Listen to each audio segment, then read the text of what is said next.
session of this online certificate course on EnviPol and Global Policy Insights, Climate Governance and Global Commons. And we have already heard from Professor Isan Chaturvedi. And now we have here with us Professor Arpit Chaturvedi.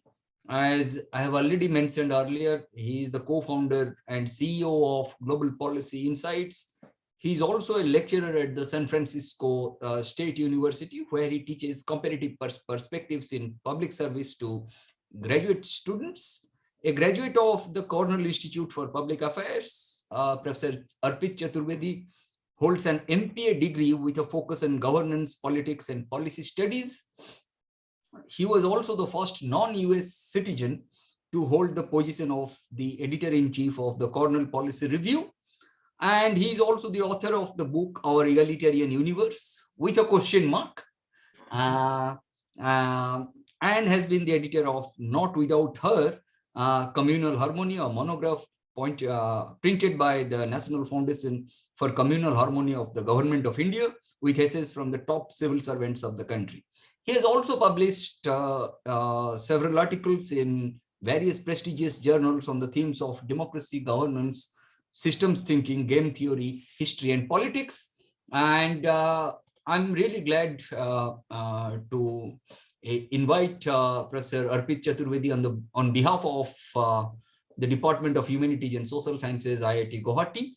Over to you, Professor Arpit Chaturvedi. I have requested Professor Isan Chaturvedi so that we can prepare some kind of a feedback system from the participants, so that it will help us in building some kind of policy framework for our studies, for the government, for civil society organizations, and so on. Over to you, Professor Chaturvedi. Thank you. Thank you so much, Professor Malik. It's absolutely a pleasure for me to be here. I intend to keep this conversation very easygoing, very open. So I would really request if some of the participants in the room could turn on their videos, because typically when I'm teaching, I really feed off of your facial feedback, expressions, etc., and that sort of an interaction is really, really valuable. So even if 2 to 3 of us can turn on our videos, that's good enough for me. Thank you so much, Naren. Thanks, Rohit. And if more can, then that's always better. So, all right, today we're going to discuss about game theory and public policy. So in specific, we're going to understand how game theory can help us figure out certain laws, certain policies, their effectiveness as well as their ineffectiveness. So without further ado, I'm going to share my screen. I'm going to jump right into the crux of our discussion. And what we're going to do to begin with is that we are going to play a very simple game. All right. And I need 2 volunteers from the audience to play this game with me, or play this game against each other. This is going to be a very simple, fun game. So any 2 folks who can raise their hands, please do join me. Okay, Pratham, you can be one. Pratham, could you turn on your video if that's possible? And I need 1 more person, please. All right, Narendra. So we will play this game. So let me explain to you the setting of this game, how this is going to be played out. Okay, so there are 5 apples. Imagine that we are back from the COVID world and we have on-campus classes, etc., going on. And now we have these 5 apples kept inside of the classroom. All right, and you guys are standing outside of the classroom, both Pratham and Naren. And all you have to do is that you need to go inside the classroom and you need to figure out how do you distribute these apples amongst yourselves. Okay, so I will not give any further instructions at this stage. I'll give you more instructions, but I invite you to unmute yourself and have a little bit of a discussion on as to how you can divide these 5 apples amongst yourself. And imagine these are very valuable resources. Think about it as if they are the sum total of all of the economic resources in the world. So you need to divide these two among yourselves. Pratham and Narendra, over to you. Please unmute yourself and figure out how would you divide it. So let me first invite Pratham. Pratham, do you have an offer to make Narendra? How many apples do you think you will offer to him and he should be fine with it?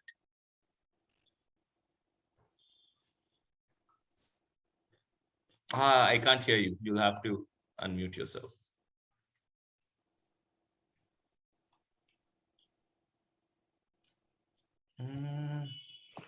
Unfortunately, we still can't hear you. All right. Do you want to use the chat box, Pratham?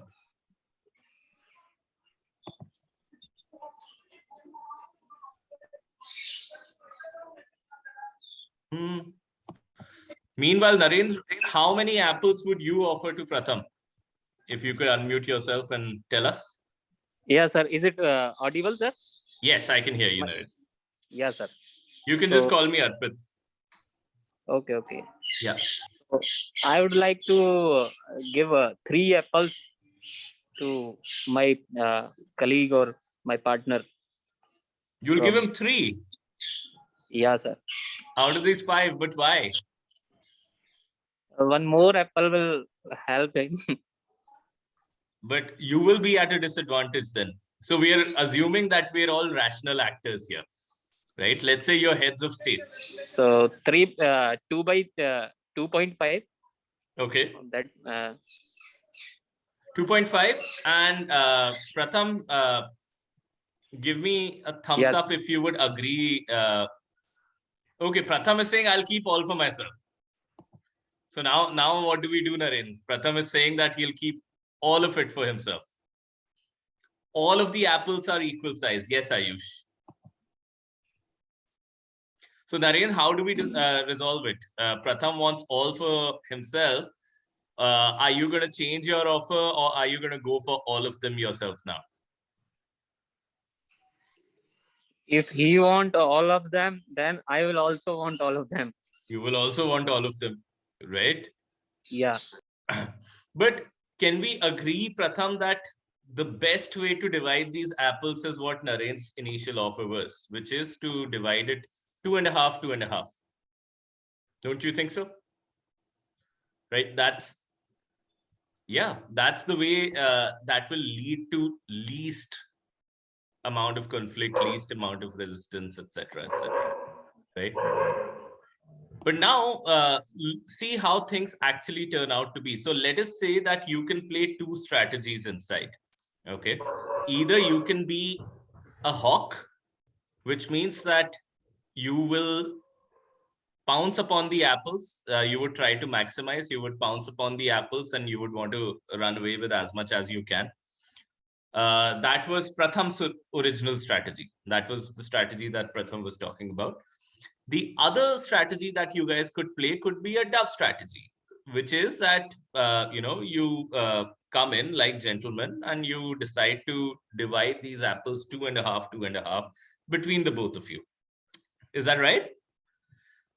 So now what actually happens is this: when you start walking into the room, you both, let's say, meet outside and you decide that, okay, we'll divide 2.5 apples amongst the both of us. All right. Am I audible, guys? Yes, sir, you're audible. Yeah.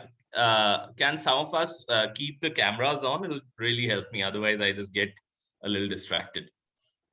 So, okay. So that's what you decided outside. And now while going inside, you start having doubts. You start thinking, let's say Narendra is walking in, and Narendra is thinking that talk is cheap. Pratham told me that, we are going to cooperate, but these are indeed valuable resources. So when we are going inside, then maybe I will walk in very coolly like a gentleman. and I would try to find a knife so that we can cut one of the apples into half, and then we leave with 2.5 as we decided. But what if Pratham doesn't keep the 2.5 promise, and Pratham chooses to play the hawk? Okay, so he chooses to defect. Hawk strategy is also called as the defect strategy. Okay, what happens if he chooses to defect? What am I going to do? So what's the most rational thing that Narendra can do? Narendra will be like, okay, I don't want to be in a situation where I have nothing and Pratham has all 5 of the apples. And then Pratham will also be thinking that I don't want to be in a situation, let's say, while walking in, what happens is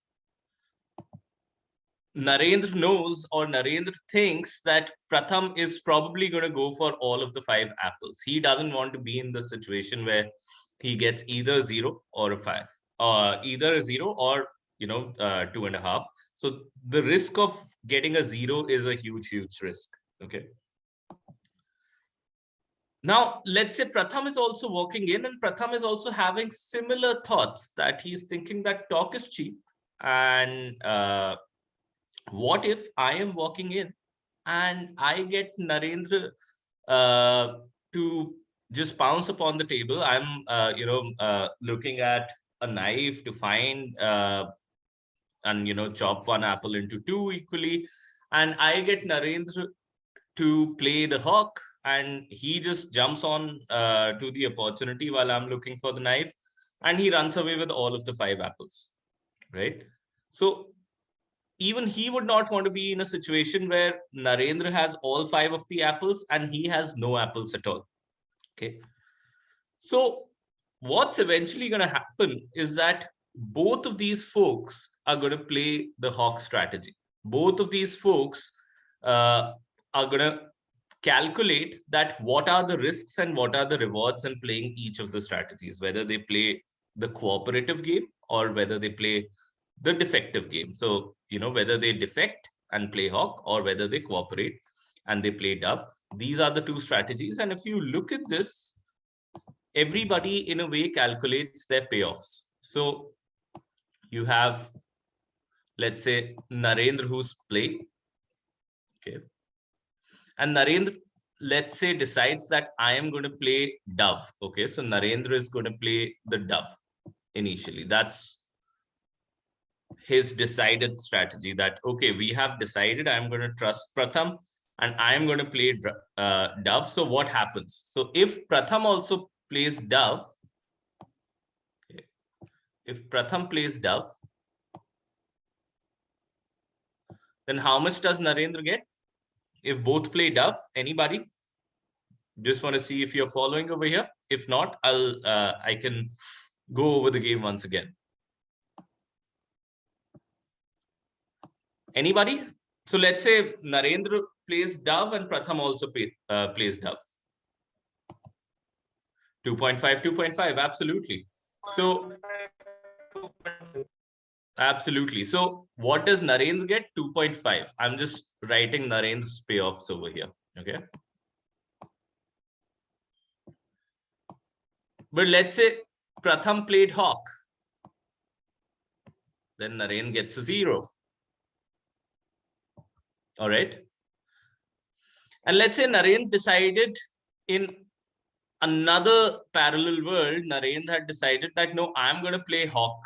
I don't know what Pratham will play. This is not a person that I know. We have just one shot at the game. Talk is cheap, so I don't know what this guy is going to play. So I am in any case going to play hawk. Okay. So let's say Narendra plays hawk and Pratham plays dove. He plays nice. Then how much does Narendra get? He gets 5, the whole amount, because Pratham is looking for that knife. He walked in coolly. Narendra just pounced on the apples. Okay. And if Pratham plays hawk and Narendra also plays hawk, then let's imagine that there is a scuffle. Let's imagine that Narendra and Pratham, they both played hawk, so they both pounced upon the table. And in doing so, they also destroyed one apple. Okay, so they had a fist fight, and they pounced upon the table. trying to grab as many apples as they could, and they destroyed one apple and they leave with 2 each. Okay. So if both are playing hawk, then each person is, let's say, leaving with 2. So even this guy over here, so Narendra leaves with 2. Okay. But now if you calculate the average payoffs of these two strategies, the average payoff for this becomes 1.25 if Narendra were to play always dove. And the average payoff for this becomes 3.5 if Narendra was to always play hawk. Right? So what is the best strategy for Narendra if he doesn't know what Pratham is going to play? Play hawk. Play hawk, always. And similarly, the payoffs are symmetric for Pratham. So Pratham's best strategy is also to always play hawk. Now, this is the kind of competition, this is the kind of resource, competitions that happen between communities, between groups. You must have heard about this whole concept of a resource curse. Anybody has heard about this concept called resource curse? Anybody who may have taken a class in economics? Yes. There is also a Dutch disease involved with it. Dutch disease involved with it. But can you tell us about what a resource curse is? Basically, it's like the countries who have natural resources, their economies don't perform well because of increasing the currency, their currency as compared to dollar, so they can't export much. So there are many, there are many explanations. Currency one is certainly one explanation, and that's the pure economic explanation. The political economic explanation is that if you are in a country which has weak institutions, if you are in a country where you don't have a strong government or a strong governance system, which can ensure that all of the players play dove towards a particular resource. So let's say you found oil and you're living in a tribal country where there is hardly any government, and you know that oil is valuable. What's going to happen? Each tribe is going to get the largest share of the oil possible, right? Each tribe is going to play the defect strategy, destroy some of the societal resources. They may not destroy the oil directly, but they'll destroy some of the societal resources in just fighting amongst themselves for maximizing on the oil that they have. They might also invite the interest of other players or foreign entities to jump into the game and themselves play defect. If you look at Indian history books, and I've been a big history buff, you would see instances where Indian kings were fighting amongst each other. Then the French and the British came over here. The French and the British were fighting with Indian kings and also among each other. A lot of times there is a peaceful kingdom where there is both the English over there, the French over there. The English and French start fighting among each other, and they destroy so much in the society that the king has to pay for it. And gradually what you see is that the king is getting weaker and weaker and weaker. Okay. So resource curse essentially is when people are left with no rational option than just to play hawk. And there's nobody to stop them from playing hawk. There's nobody to stop them from cooperating and playing dove. And if you look at this book called The Rise and Decline of Nations by Mancur Olson, what he actually is saying is somewhat akin to this, that in a nation where people start playing hawk all the time, over time, what's going to happen? Over time, your overall national resources, which could have been distributed more equitably, where everybody could have made 2.5 each, everybody is just making 2. So for every game that you're playing, you're losing 0.5 worth of resources. Actually, 1 unit of resources, 0.5 here, 0.5 here.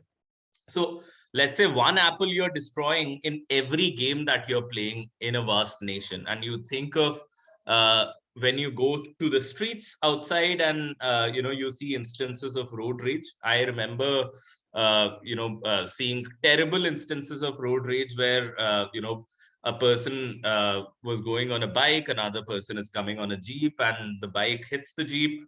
They get into a fight, and instead of sorting it out amicably, one punches the other and the person loses an eye. Okay, so look at the kind of resources, or look at the kind of, because of everybody playing this hawk game in the society, look at how much of national waste are we creating in a year. How we, any nation could be at a much greater level. I still remember that when I joined Cornell and I was going through my game theory lecture, and Professor Kaushik Basu was teaching us, and we were talking about the problem of cooperation. So I remember coming down the hill in Ithaca and seeing that one car bumped into another from behind.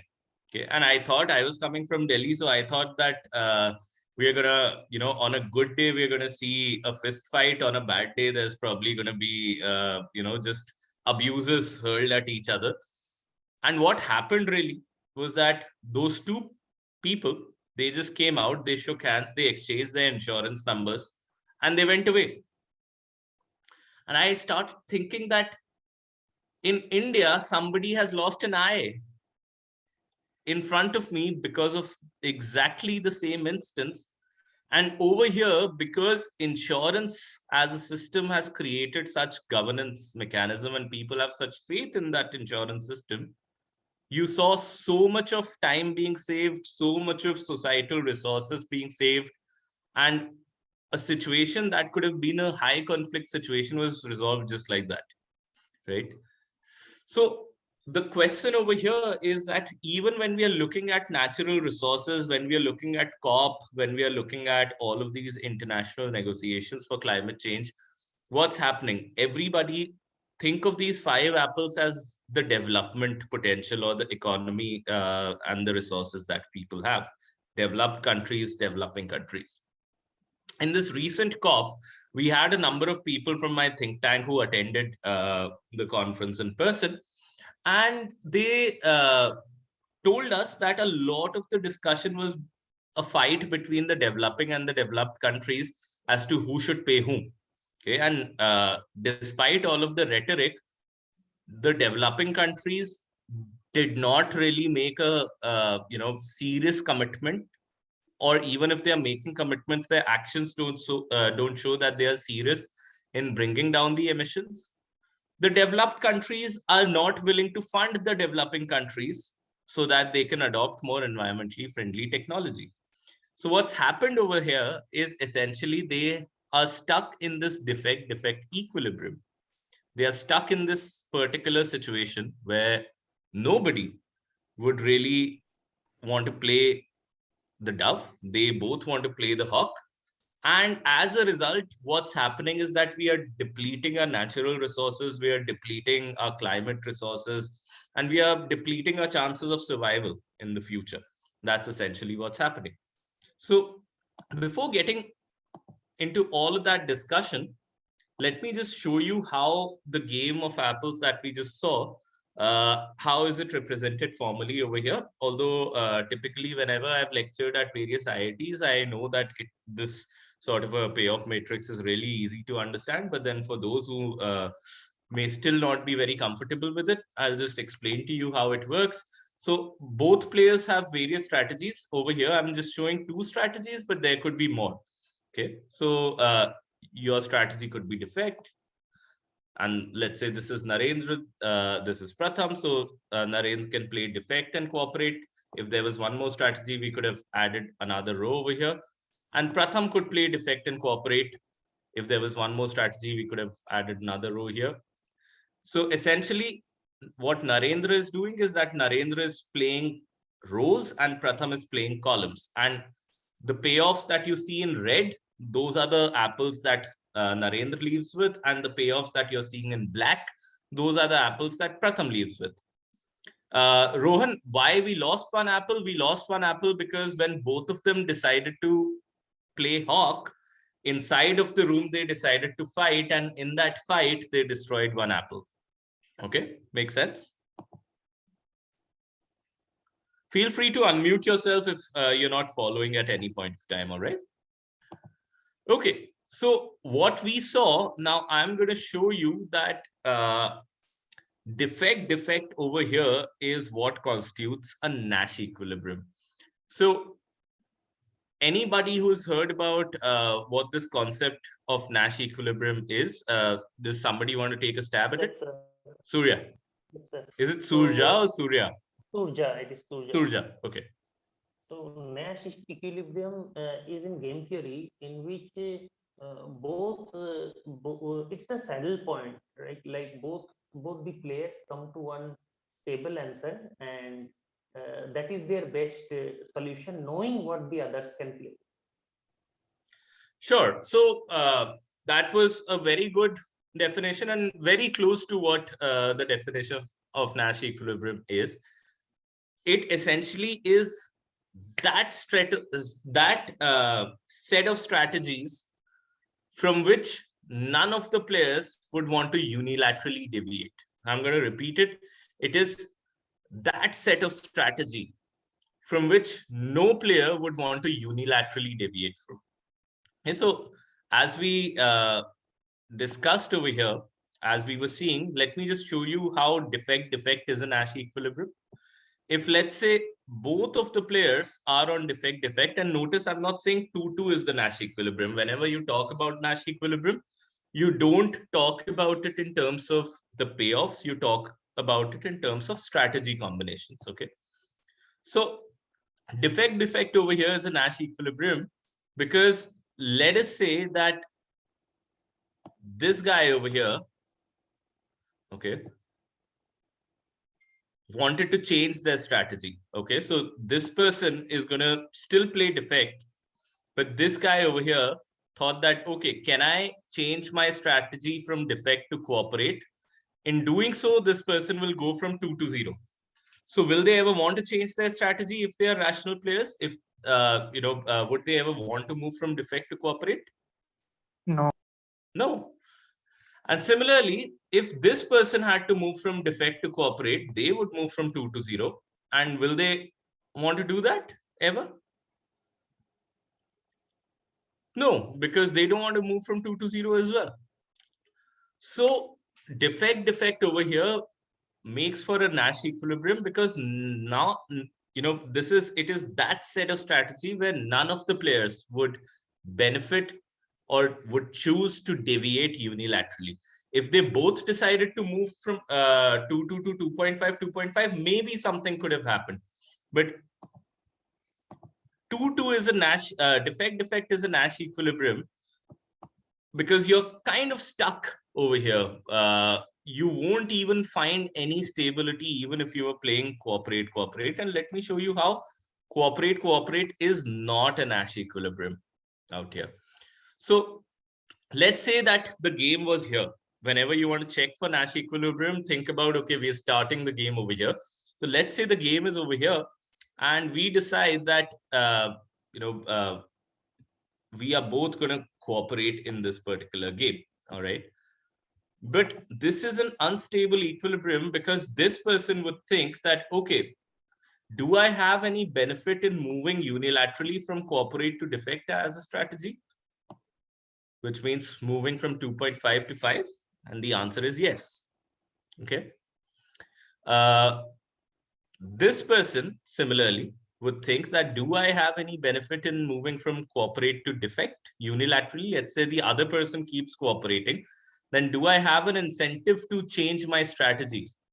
I would love to be in this place where the other person keeps cooperating and I defect, which means I run away with all of the 5 apples.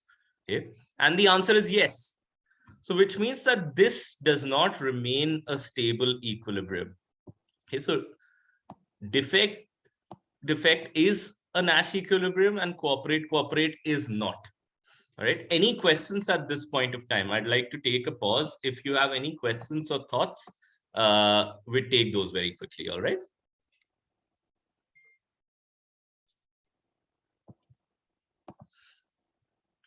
Okay. Let me just take a look at the chat box. Absolutely, Ayush. So it is a dominant strategy with the best payoff, no matter what the other chooses. Certainly. All right. Now, the question arises that how do you move people away from this defect to cooperate strategy? So if this is the Nash equilibrium, how do you change the circumstances in a way that you move towards a more stable Nash equilibrium, which is, or a better Nash equilibrium, which is cooperate. Okay, so what do you do? What can you do to change to get there? And we're going to discuss that. But before that, I'm going to take you to another segment of our discussion, which is essentially about why in public goods, whenever we are talking about public goods, you don't find a good Nash equilibrium. The Nash equilibrium again becomes a defect sort of a Nash equilibrium. So first we'll understand that, and then we'll understand how do you break away from a bad Nash equilibrium. Okay. So before we do that, I invite you to take a stab at explaining what a public good is. What do you typically understand and mean by a public good per se? Anybody who wants to take a stab at it, go ahead. Maybe a school or... Okay, so you're saying a school is a public good, is it? Hello, sir. Hi, this is Tasmita. Yes, so a public good is a good which is non-excludable and non-rival in nature. Brilliant. And do you want to also explain what do we mean by non-excludable and non-rival?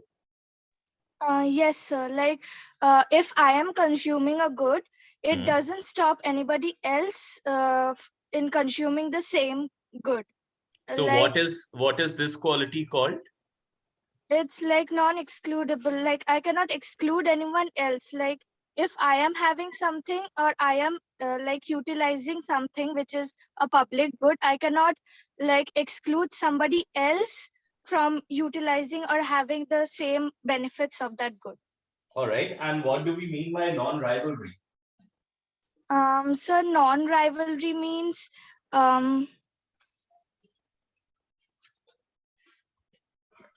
Arpit, do you know that there is a slide that is on our screen which is saying all these things already? Yep. But still, the slide doesn't give you the whole picture. The slide doesn't show you what exactly, doesn't really break it down for you. So, Tasmita, that was a good attempt at what non-excludability and non-rivalry is.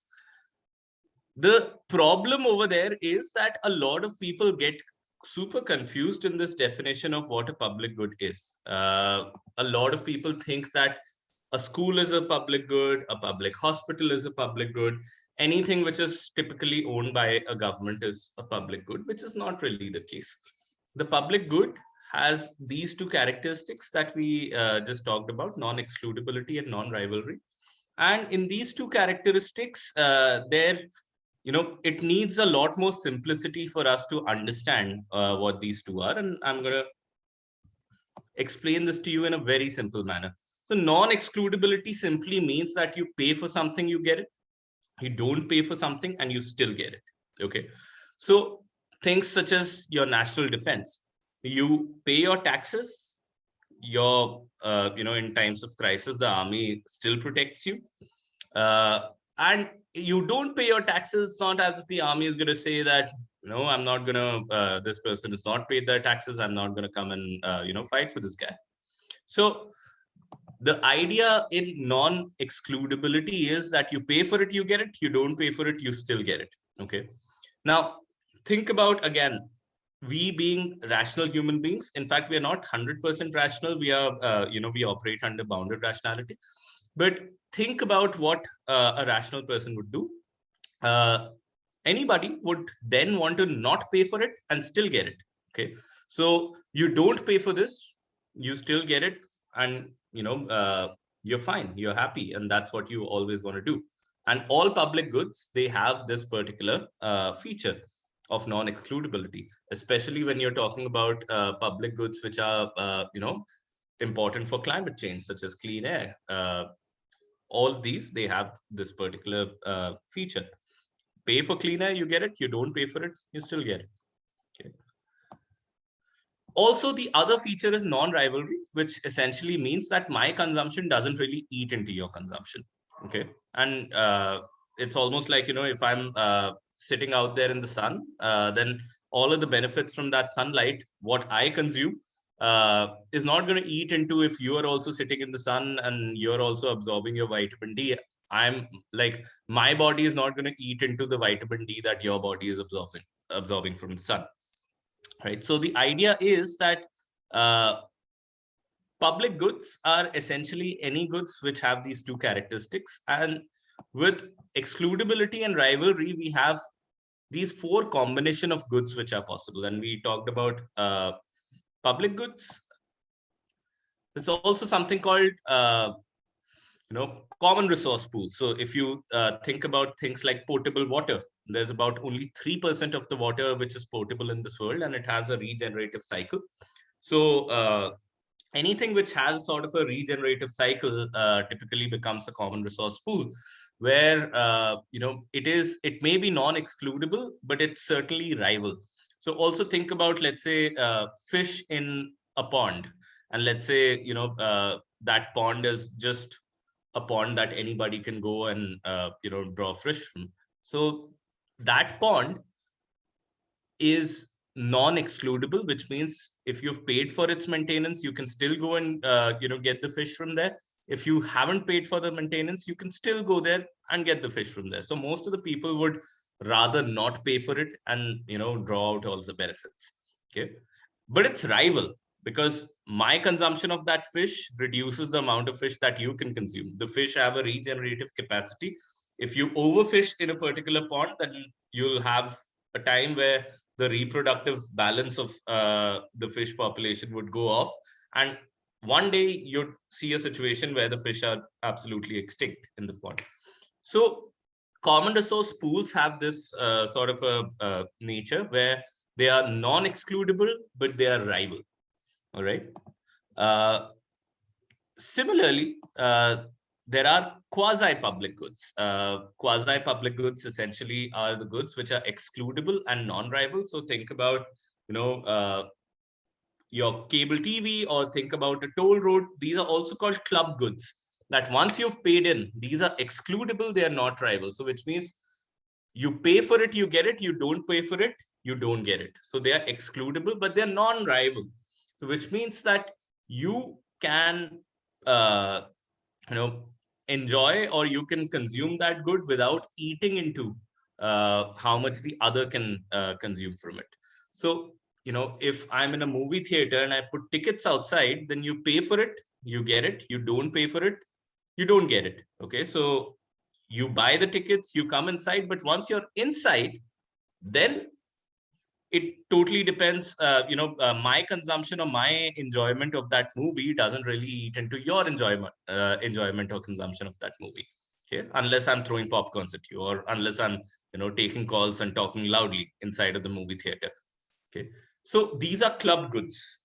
And finally, you have the goods that we all encounter so many times in a day, the private goods, which means that they are both excludable and they're both rival. So which means that you pay for it, you get it. You don't pay for it, you don't get it. And my consumption eats into your consumption. Okay, so if I have, let's say, 100 laptops, and if I have bought 70 of them, then there are only 30 of them left. And even for those 30, the price would have gone up. All right. Cool. So now what I'm trying to explain is that public goods are certainly, they don't form an easy Nash equilibrium. That's what we're talking about. And I'm going to give you two examples, which are, one is a fictional example, which is going to just elucidate this whole concept of private versus common resources versus public goods.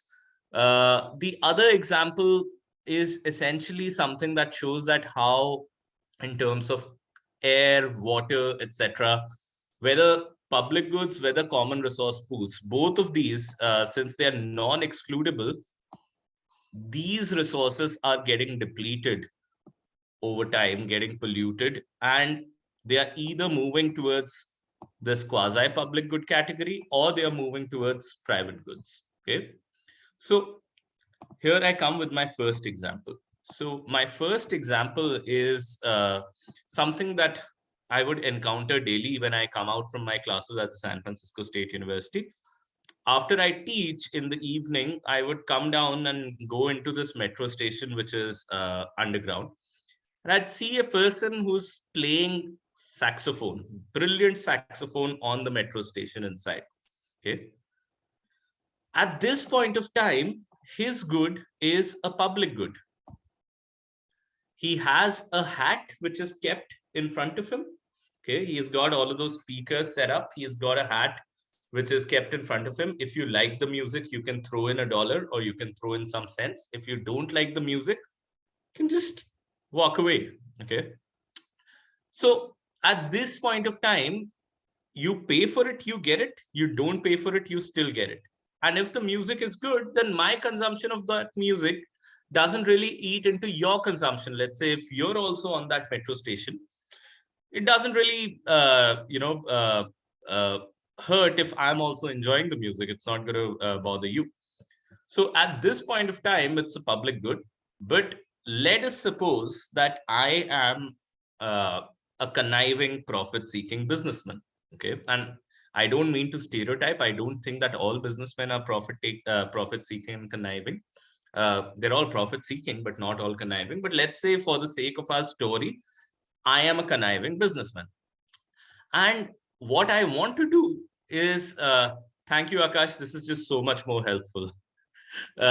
So what I want to do is that I want to make some money off of this guy who's playing the saxophone over here. So I pluck this person outside of that metro station and I put this person inside of an arena, inside of a stadium. Okay. And I put tickets outside. So what I've essentially done is that from a public good, which was non-excludable and non-rival, I've converted it into a club good or a quasi public good, which is that I've made it excludable. So you pay for a ticket, you get it. You don't pay for the ticket, you don't get it. But once you're inside, it's non-rival. So my enjoyment of the music doesn't eat into your enjoyment of the music, just like it was at the metro station. Okay. So now this becomes a quasi-public good and I'm earning money off of those tickets. Okay. And which is amazing. Now, let us say that I want more money. I'm more greedy and, I want to make more money off of this guy. What am I going to do? I'm going to plug this guy outside of from this arena, from this stadium, and I'm going to put him behind the walls in a recording room. Okay. And I'm going to, let's say we are still living in the world of CDs. I'm going to, let's say, publish 1,000 CDs of this guy's music. And I put a clause, a label on the CD that you cannot freely share this music. You can't distribute it without having the rights, etc., which means to say that you can only buy the CD and hear the music. And once you've bought the CD, it's not as if you can put it on a loudspeaker and play it out in the public. Okay. Or you can't make free copies of that CD. Okay? And let's say I've just made 1,000 CDs. So what have I done? I've made it excludable for sure, because you buy the CD, you get it. You don't buy the CD, you don't get it. I've also made it rival, that your consumption of the music eats into the number of CDs which are available for the others, right? So what's happening over here is that the more CDs get bought, the rest of the CDs price can increase. Okay. So I have made a quasi-public good into a pure private good over here. Okay. And typically you see, either with common resource pools or with public goods, this sort of a trajectory playing out, that they convert either into quasi-public goods or from quasi-public goods even to pure private goods. You look at examples all around you. We've already done this to water. We are selling packaged drinking water all the time. I know of friends who only drink packaged drinking water. They won't drink the regular water, and I think it's preposterous. But they have made this common resource pool excludable in many senses. Imagine if there's just 3% of the total potable water, 3% of the total water is potable. Earlier, you could pay for it, you get it. You don't pay for it, you still get it. But now, imagine living in a world where all water which was there is only packaged drinking water. All water that you need to drink is only packaged drinking water that you need to pay for. Okay. So you've converted that common resource pool into a private good. Okay. Similarly, we are doing this to air as well. And there are two great examples of this. In fact, three examples that I can share with you. Number one is you go to Amazon and you could look for these really funny cylinders which have a mask over it. And what they essentially do is that they are selling air from Ladakh. They are selling, in fact, there are oxygen bars on certain airports. I remember even at the Hyderabad airport, you'd see an oxygen bar where you can, breathe fresh air from some of these exotic places, from the Alps, from Ladakh, etc., which is absolutely non-polluted, pure air. Okay. So what have we done to air in that case when we are selling it? That we have made it, from a non-excludable good, we have made it to an excludable good. And we're also making it tribal that, I have breathed that air from that cylinder. That means that there's one lesser cylinder for you. So imagine a dystopian world where you have all of the air privatized, all of the water privatized, and it's going to be quite problematic that way. Okay.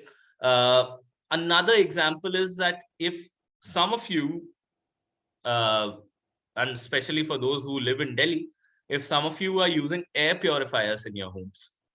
So air purifiers is essentially that you have privatized fresh air. You are paying for fresh air while the others, those who cannot pay for it, at least, if it is not privatization, then it is, converting it into a club good. But you're essentially creating a situation where in order to breathe clean air, you have to pay for it. All right. And if you think that these are extreme examples, let me give you one last example on this account. And that example is that what's happening in developing countries, or actually what's happening all over the world. But let's say in developing countries, we have understood that we have an imperative to develop, and there is no other way to develop except for burning fossil fuels. Okay, fossil fuel burn karna hi padega for development. Okay.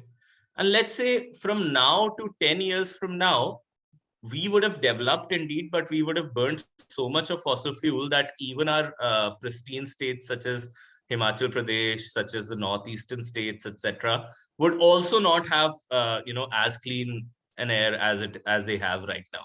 Okay, so in order to earn that money, let's say we have made our nation devoid of clean air, and let's say if a person has a particular ailment in the lungs and they've been advised by the doctors that you do not stay in a place which doesn't have clean air, then what is that person going to do? Let's say the same trajectory has played out with all developing countries. All developing countries have developed in the 10 years, but they've burnt a lot of fossil fuels. So you don't have clean air in any of the developing country. Okay, or any of the erstwhile developing country which have recently developed in the last 10 years. So kisi ke paas nahi hai clean air. So what do? You would decide, but you have to live. So you would decide that, okay, I'm going to move to a Germany, I'm going to move to a Switzerland, and I'm going to, move to a Canada. And these are the places where I will be able to access clean air, because over time they have had the money. So they have invested in technology which can give them energy on renewable resources, etc., etc. So they haven't burned so much coal, so they still have clean air. Okay. Now, if I want to move to Switzerland, it's a lot more expensive than living in India would be. It's a lot more expensive that my savings in India could afford me had I stayed in India. So what I'm doing is that I'm essentially paying a price. If I live and move to Switzerland, I'm paying a higher price, a higher cost of living just to breathe clean air. And if I'm doing that, what has happened is that I've made clean air excludable. And we are living in a world where clean air becomes a club good. Once I'm in Switzerland, then my breathing of clean air doesn't eat into my neighbor's breathing of clean air. But I pay a high premium for living in that neighborhood. I pay a high premium for living in that country.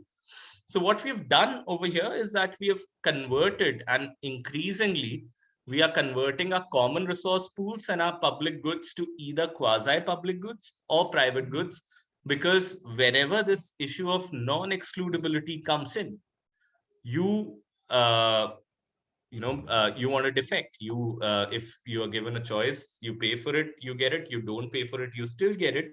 You still don't want to pay for it and get it.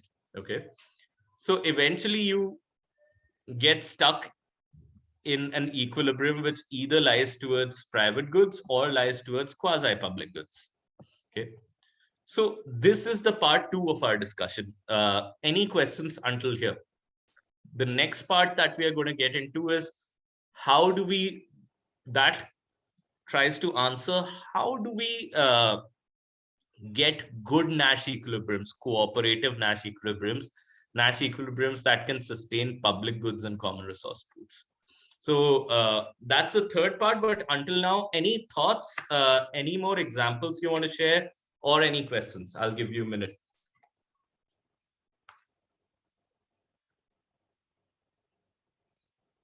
Are we all following? If there's anything that you think you're not following, you can let me know, because the things that we've discussed in the first 2 parts are very important to understand if you want to understand the third part of the lecture.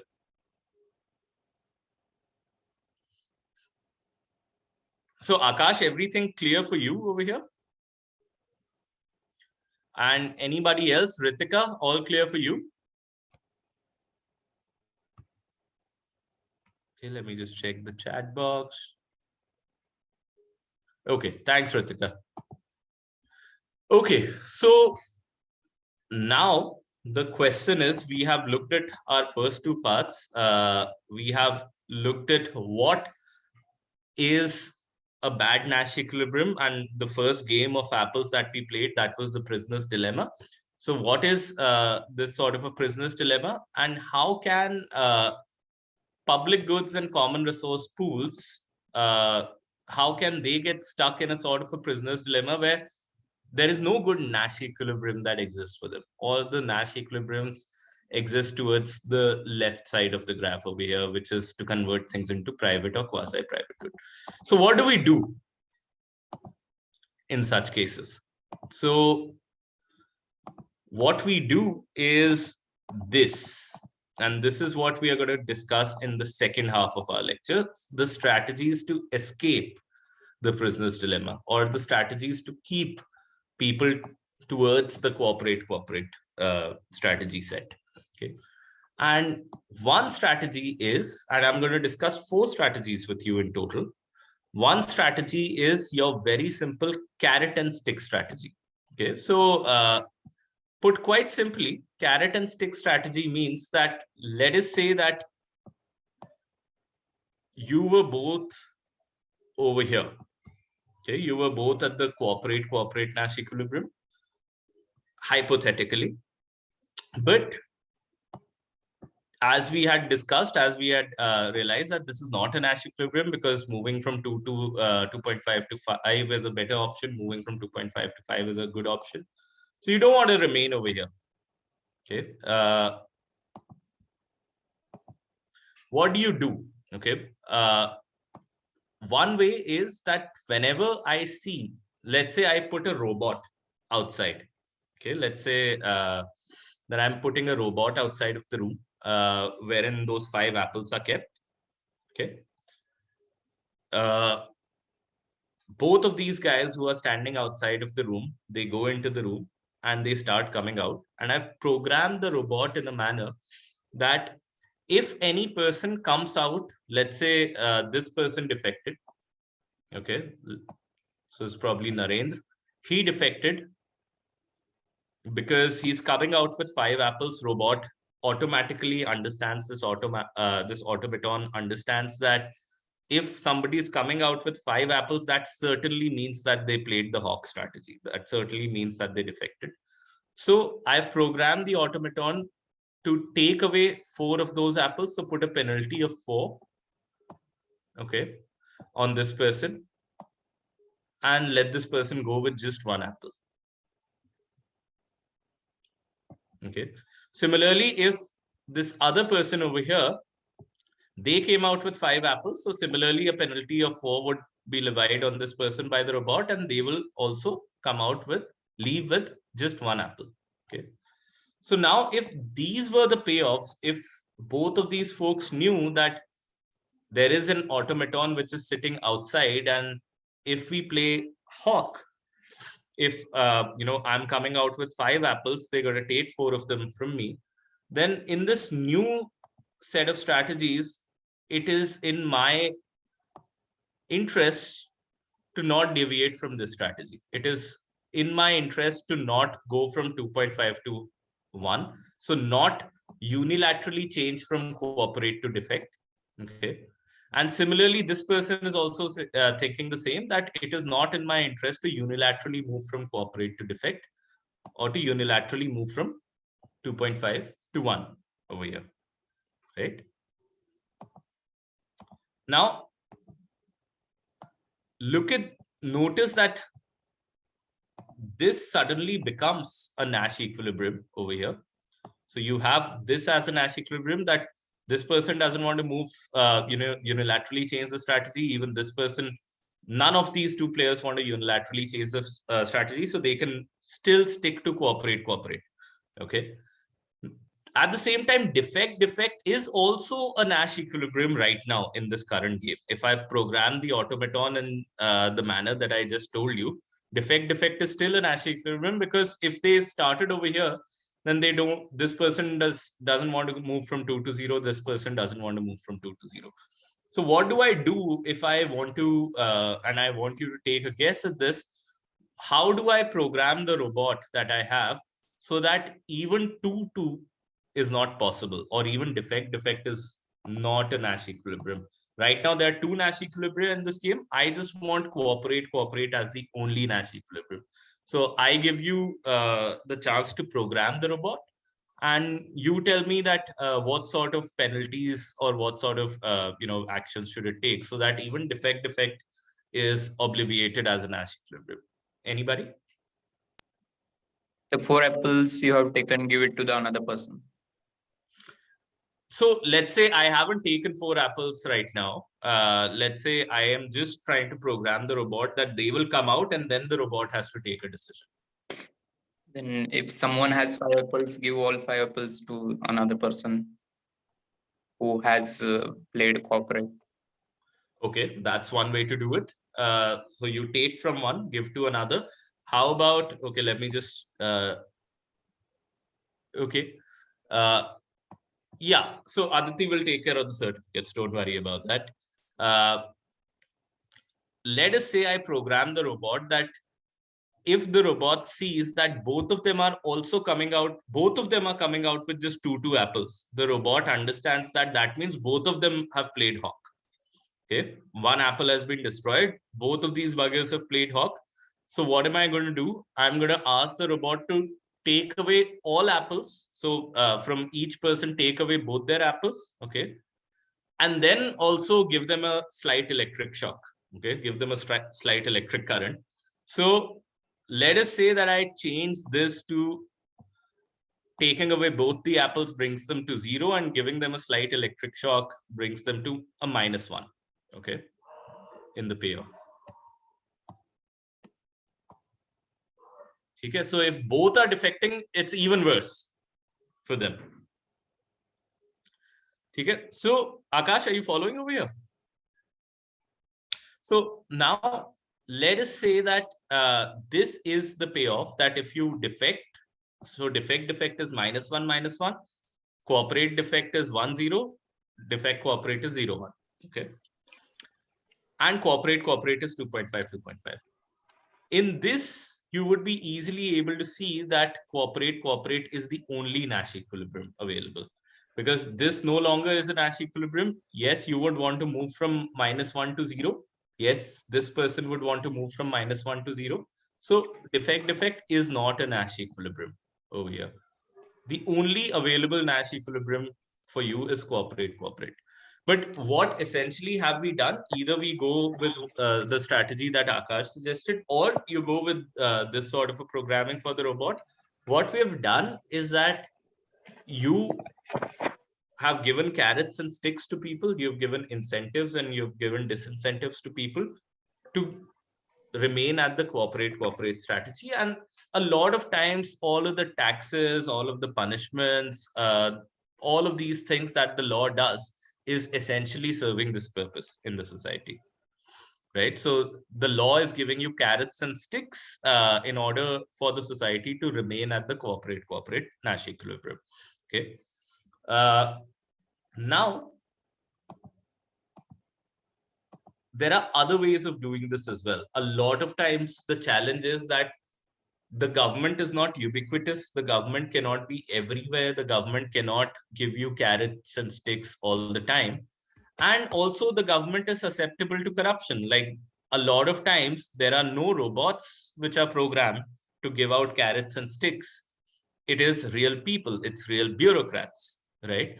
And those people are also part of the game of life. It's also part of, so, those people could trade and favor one person or the other. And the whole element of corruption comes in.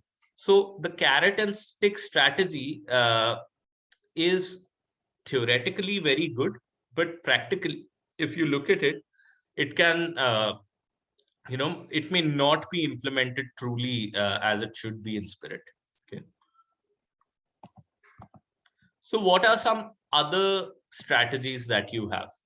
One more strategy is that you make the game infinite. You divide up the game into infinite stages. Actually, that is what theoretically say that you make this game infinite. I'll also give you examples that you don't have to have infinite games. You can just break down a game into many stages and you still get cooperative outcomes. So let us say this game of apples that we were playing, a person has to play that game with the other person for 4 days. Okay, so every day you come in, you have those 5 apples in the room, and you either choose to cooperate and divide 2.5, or you defect and you leave with 2. Okay, and there's no automaton, there's no carrot and sticks, nothing. What's going to happen is on the last day over here, now if I'm a person who's playing this game, and if I'm a rational person, which means that I want to maximize my resources, I want to win, I would think that on the last day, even if we were cooperating on day 1, day 2, day 3, hypothetically, even if we were cooperating on these 3 days, then on the last day, what's going to happen is that I know that the other person is certainly going to defect on the last day. Okay, because they're also, I know that the other person is a rational player. I know that I am a rational player. And this is called the common knowledge of rationality, which forms one of the bedrocks of game theory. I know that, we are all rational players who are playing. So I know that the other person is rational. And on the last day, if they want to maximize, even if we were playing cooperate, last day they would think, I don't have to meet this person anytime again. So they would defect on the last day and run away with 5 apples on the last day. So day 1 payoff, let's say, is 2.5, day 2 is 2.5, day 3 is 2.5. Last day for them would be 5. So they've maximized. Okay. But I'm also a rational player. I know that this person is going to do it like that on the last day. But I also know that this person is rational and I am rational. So I am also going to defect on the last day because I don't want him to run away with 5 and myself to just remain at 0. So I'm also going to defect over here. So last day, the fate is sealed. Last day, we are certainly playing defect. Okay. So I was suspicious that this person will play defect. and that's the reason why I will play defect. And there's no way for me to think otherwise. If we are rational people, I am certainly stuck in that equilibrium on the last day. Okay. Now, if our fate is sealed on the last day, then I know that this other person is going to try and maximize on the second last day. Okay. So that means that the second last day becomes wobbly. The second last day, we cannot cooperate because this other person is going to maximize on the second last day, which means that they're going to play defect, which means that I also have to play defect on the second last day. So again, on the second last day, we are at defect, right?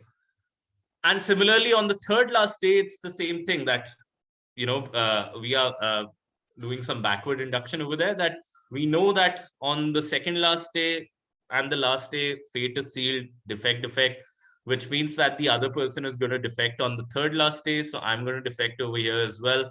So again, right up till the first day, the equilibrium that we are stuck in is defect, right?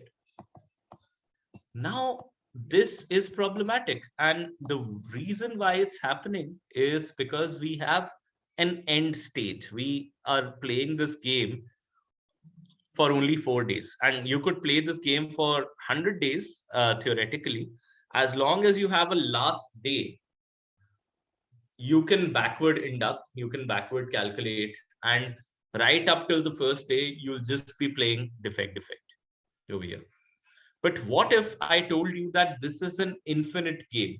This is a game that you can play up till infinity, every day for the rest of your life, and your life is forever. You are going to play this game forever. So what's going to happen? Either you're going to be stuck in a defect equilibrium until infinity. So maybe you're thinking that, okay, one day I will defect and I will get an advantage of 2.5. The other person will, let's say day 1, day 2, day 3, day 4, we cooperated. Day 5, I defected. Okay. So I have that extra 2.5. But then for the rest of our lives, the other person is going to defect as well. So for the rest of our life, we are going to be stuck at 2, 2, 2, 2, 2, 2. So that advantage of 2.5 that I received one day, over a long time horizon, that advantage is not going to mean much for me. Okay. So essentially, the idea over here is that if you apply discount factors in terms of how we perceive resources and money in terms of time, it makes sense for greater cooperation to take place when you're in infinite games. Okay. And this has been borne out by historical evidence as well. If you look at, let's say, countries which are enemies, such as France and England, the King of England would call himself the King of England and France. King of France would call himself the King of France and England. And throughout the medieval centuries, all that these two countries did was to annihilate the other country and to fight with each other. Okay. And I also think about this in the India-Pakistan scenario as well, that they thought that they are in a game which is not infinite. There is an end stage to the game that you will be able to destroy the other country altogether. Okay.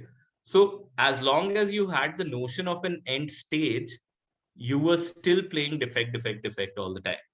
But look at how the modern times evolved, and from the World Wars onwards, you see Britain and France playing as the best of friends. They are playing cooperative game right from the onset of the modern period.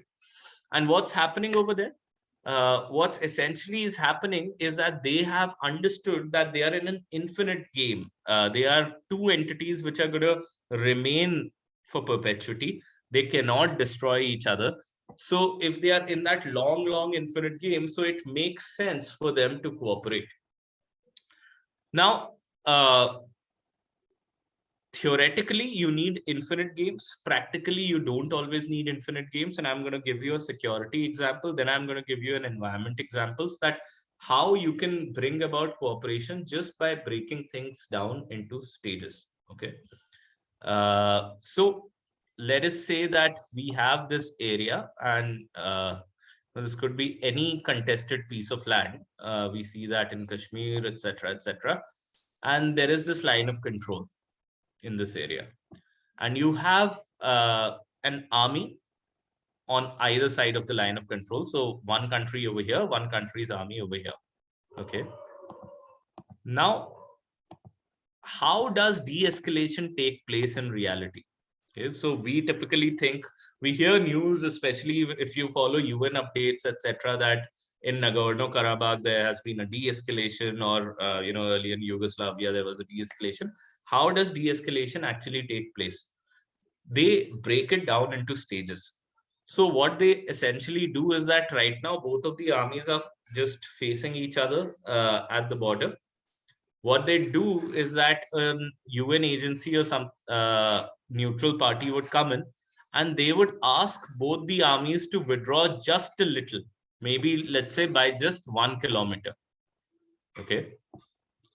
So the idea is that if both the armies are withdrawing just 1 kilometer, and if you are this side and if you've withdrawn 1 kilometer, and you have seen the other person also withdraw 1 kilometer over here,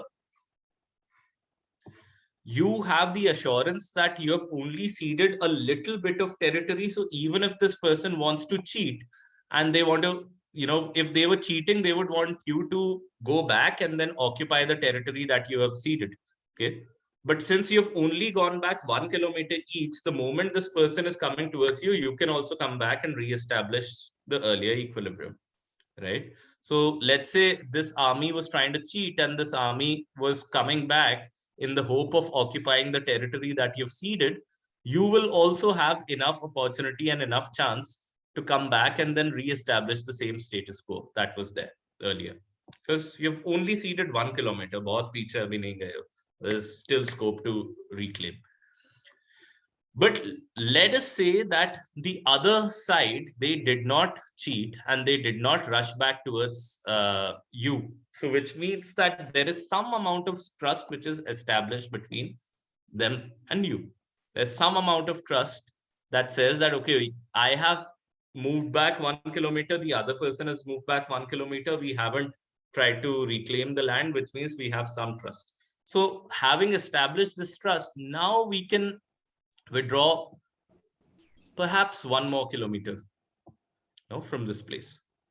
And then again, if I have withdrawn now 2 kilometers and this other person has withdrawn 2 kilometers, if they rush back, we are both at an equal advantage or disadvantage. So I can also rush back and I can re-establish the status quo. But if they don't rush back, that means that we have even greater trust amongst ourselves now. Okay. And then gradually what you can do is that in stages, you can absolutely de-escalate. You can phase out any sort of occupation altogether. Okay.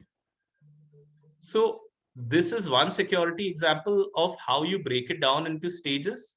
A lot of times, although there is a caveat, what happens is that escalation and de-escalation becomes a pendulum, because you de-escalate and then you have some miscommunication, misperception that the other party is coming in and they want to occupy. So as a response to that, you also move forward trying to occupy, and then since you have moved forward, the other party sees you moving forward, so they also move forward, and you're again at that LOC, right? Those are challenges, and that also happens in the airline industries a lot of times. So for example, in flights, what you'd see is that in various carriers collaborating with each other. So first they would collude and they would keep increasing the price. They are cooperating. They are playing the cooperate game, that, okay, I will increase the price, you will also increase the price, and we can have more profits together. Okay. But then after a while, another person, one of the players would think that if my tickets were a little cheaper, I would be able to sell a lot more. So they would, defect and reduce the price of the ticket. They will get a larger share of the market. Then the other would defect, then the other would defect, and, it's a race to the bottom. So they would keep swinging in that range of cooperation and defection. And that also happens in real life. But let me give you now a sustainability example of this strategy 2, and quickly we'll then cover strategy 3 and 4. So sustainability example is, let us say that there is a river over here and there are 3 factories out here. Okay. okay, let me just take this question. What if escalation was because one party already occupied? So then after a series of status quo, the second party will be at loss, right? Yeah. So the thing is that in order to de-escalate, if one party has already occupied and that's the reason why the second party is there, that means you're already stuck in a bad Nash equilibrium. You're in a prisoner's dilemma already. Okay. And in order to break that prisoner's dilemma, you would have to get both of the parties to agree to de-escalate just a little, just that much that would not be significant in the first stage, which means that maybe just 1 kilometer to begin with, maybe just 500 meters to begin with. Without that, you will not have any de-escalation. Okay. Only de-escalation that can take place is that when you break it down into stages and ask them to do a little to bring trust. Okay. So now let us see this other example. Let's say there's a river, and I can relate to this example because my hometown is in Uttar Pradesh, Firozabad. So from Delhi to Firozabad, you go and you see river Yamuna a number of times, and you see that Yamuna has become super polluted. I think that's a big problem. If Ganga and Yamuna and other rivers are polluted, then, you know, with the kind of populations that UP and some of these northern Indian states have, there's going to be a great explosion. And a lot of non-cooperative games in the society. But let's say you have this river and you have 3 factories besides the river. Let's say these are leather tanneries, like the ones that we have in Agra or in Kanpur, etc., etc. And they throw their waste without treating them into the river. Okay. Now, what happens is that they are throwing their waste into the river, and there is a law by, let's say, the National Green Tribunal, which says that it is illegal to throw untreated waste into the river because it pollutes the river, and we're going to fine you, this, that, etc. But a lot of times, and I've heard this being a public policy professional, I hear that the law is very well drafted on paper. It gives you a huge penalty if you do something, etc., etc. But when it's implemented, it isn't implemented so well. We all hear this argument. Law acha hai, but implementation is problematic, right? Now, what do you do in a situation like that? Because typically what's happening is that an inspector will come, these folks will pay off the inspector, there'll be a lot of corruption, law will remain on paper, and the river will still keep getting polluted. So what do you do if you have a situation like this in front of you? What you do is essentially let's say the one solution is that they need to put a waste treatment plant. Okay. But think of how they will, think about their incentives when they are investing in a waste treatment plant. Let's say I come up with a law that all factories will need to install a waste treatment plant of their own. Okay. And let us assume that this waste treatment plant, costs them 1 crore rupees. Okay.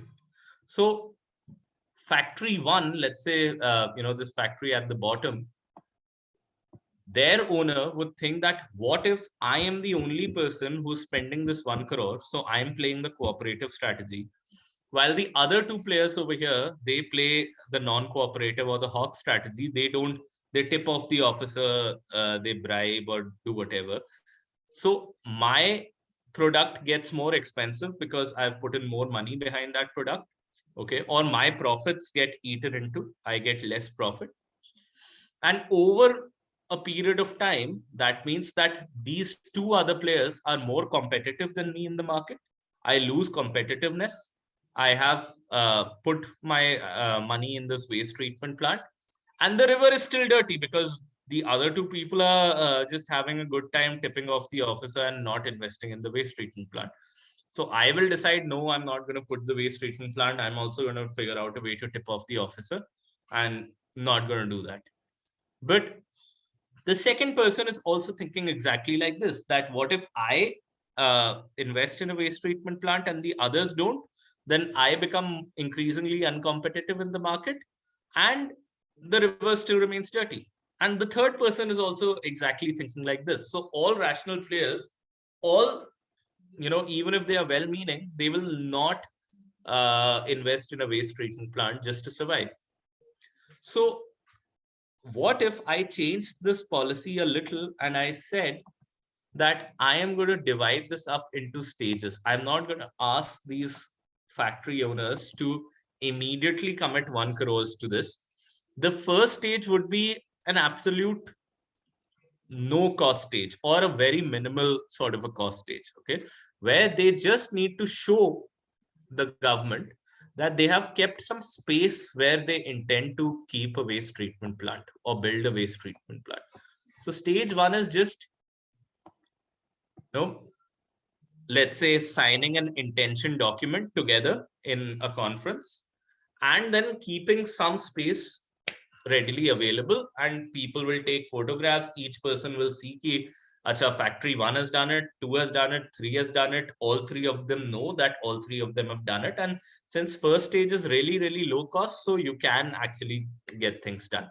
And that's why even in international negotiations, whether it's the Paris Climate Agreement or COP, etc., the first step is almost like a no cost just agreement of sorts, where you're just saying that I intend to do something about this problem. Okay. And that's why these things are slow. Now, stage 1 being complete, now let us say the stage 2 asks them to invest, let's say, about 10 lakh rupees in, let's say, building the basic piping, etc., that you would need for the eventual waste treatment plant. I don't want you to get the machine. I just want you to make some pipe installations, etc. And let's say the inspector comes at place number 1 and says, have you put it? And factory 1 says, yes, I have. And it's a tick mark over there. The inspector comes to factory number 2 and says, factory 1 has also done it. Have you done it? Maybe factory 2 was thinking that factory 1 will not actually do it. First stage was costless. Second stage, factory 1 will defect. But now if the second person knows that factory 1 has done it, so the second person also understands that, okay, we are doing something which everybody is doing. So I am not going to be at a singular disadvantage in this game. So the second person says that, okay, give me 1 more week, come back after 1 week, I'll do it because the others are doing it. So now this person comes back, and second week, let's say you have some piping installations in place, and this person has done it just because he expects the others to do it as well. Okay. And then you go to the third person, and the third person has also done it because the third person knows that person 1 and person 2 have also done this. Okay. So stage 2 complete. All right.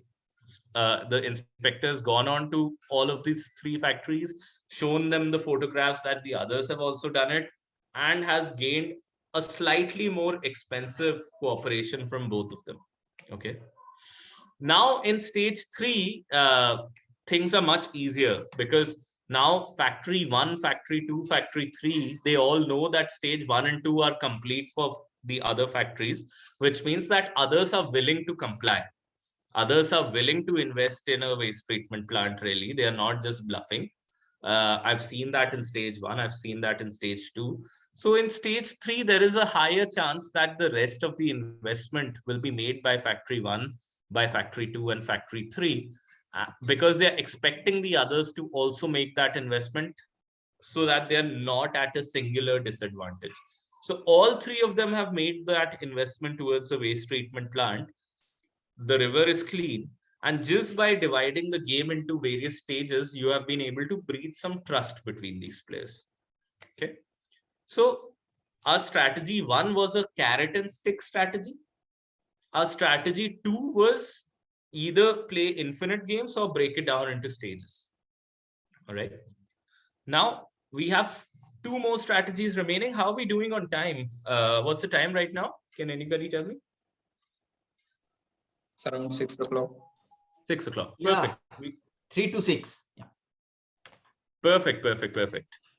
So we have enough time to cover the second strategy. Oh, so you have a class from 6 p.m. Does everyone have a class at 6 p.m.? Okay, so I'm going to quickly So I cover the think rest this of the... was scheduled for 6:30 at the Yeah, minimum. that's what I thought. That's what I thought. So I'm going to go until 6:30, but if anybody who wants to leave can leave. That should not be a problem at all for me. Okay. All right. So strategy number 3 is the strategy that international institutions typically play. It is an institution building strategy. And if you've heard about people like Douglas North, who've gotten who had earlier gotten a Nobel Prize in economics on their work on institutionalism, or Eleanor Ostrom, who also got a prize on managing global commons. Now, these are the folks who talk about strategies wherein you again don't need any coercion, just like in the first as opposed to the first strategy, which brought in carrots and sticks. This particular one needs no coercion at all. You're basically just building institutions, okay? And we'll see how that's done. So hypothetically, let us assume that there is a pond, and around that pond there are 5 houses, okay? 5 households just surrounding this particular pond, okay? And let us say that all that they eat and all that they depend on is fishes to survive, okay? And then let us assume that there is a particular mechanism through which this fish population survives. You always start at the beginning of the week with 100 fishes, and you have to fish in a manner, you have to draw fishes in a manner that you do not go below 50 fishes at any point of time. So if you go below 50, then the population reproduction threshold gets disturbed in the fish population, and increasingly you will see fewer and fewer fishes every day, and one day you'll see 0 fishes. So all you need to do is that you need to maintain the level of fishes, the number of fishes in the pond, to 50 all the time, okay? Sure. Thanks, Chitranjit and others who want to leave. I hope that this was useful. But for the rest of us, we just have these 2 strategies, and I'm pretty sure that we'll be able to close it before 6:30. There's just 2 of these left. Okay. So everybody's understood the setting. We don't have to go below 50 fishes at all. Okay. So our range is between 100 to 50 fishes, and there are 5 households over here. Okay. Now, what is the best strategy for each household every week? So Monday, Tuesday until Saturday, they will bring it down to 50 fishes. Okay. And then next Monday, let's say immediately that 50 turns into 100. Okay. If you're not going below 50 in a week. So the ideal strategy obviously is that each household just draws out 10 fishes in a week. So Monday to Sunday, they just draw 10 fishes each, so that in total in the week, they have drawn out 50 fishes from this pond.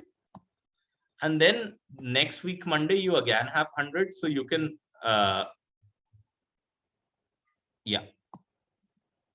draw out 10, 10, 10 again. Now, what's happening over here is, let us say in an event where you don't have WhatsApp groups, you don't have, free and transparent information, etc. You can have a situation where on a particular week, this household thinks that, hey, I'm feeling a little more hungry today, or maybe I've got some more guests today. So what am I going to do? It's the government that says that you don't have to go below 50, but 49 tak bhi chalta hai. Even if we go to 49, maybe this household will think that things will still survive. Okay, so maybe this household on a particular week, instead of 10, they draw out 11 fishes from the pond. Okay. And maybe let's say one more household thought the same, that I'm feeling hungry or I have a guest, and one more fish would not really change the equilibrium of the pond. So let me also draw out 1 extra fish. It's not going to change much. So now in this particular week, what has happened is that at the end of the week, rather than 50 fishes being left in the pond, there are only 48 fishes in the pond. Okay. Because these two gentlemen have decided to free ride a little. Okay. And as a result of this, there is, a chain reaction. The fish population has been disturbed. Now, next week, you'll have fewer fishes. They will not replenish back to 100. They will replenish back to, let's say, 90 something. But people are still drawing 10 fishes every day. So over a period of time, you will see that there'll be a day where there'll be no fishes in the pond, because these two people, they just, free ride it on a particular week. Okay. And this can happen more often than 1 week as well. So what is the solution? What's the solution to bring about cooperation in a scenario like this? You simply, let's say these people decide that we will build a wooden plank over here and we will create a rule. And that's why in international societies and international organizations, the UN cannot coerce any particular country to follow the climate change laws or the climate change conventions or any conventions per se. It is all done through mutual understanding and mutual cooperation, etc. The UN literally cannot enforce. So what in such situations, and let's say these 5 households, nobody is bigger than the other, so they cannot enforce any decision on each other right now. But let's say what they do is that they create a rule that you can only fish from this wooden plank. You will not fish from anywhere else. Okay. So we talk about a rule-based order in the world. That's the reason. So UN or any international organization, they will create some fundamental rules of the game. And the rule of the game is that you will only fish from this particular place and nowhere else.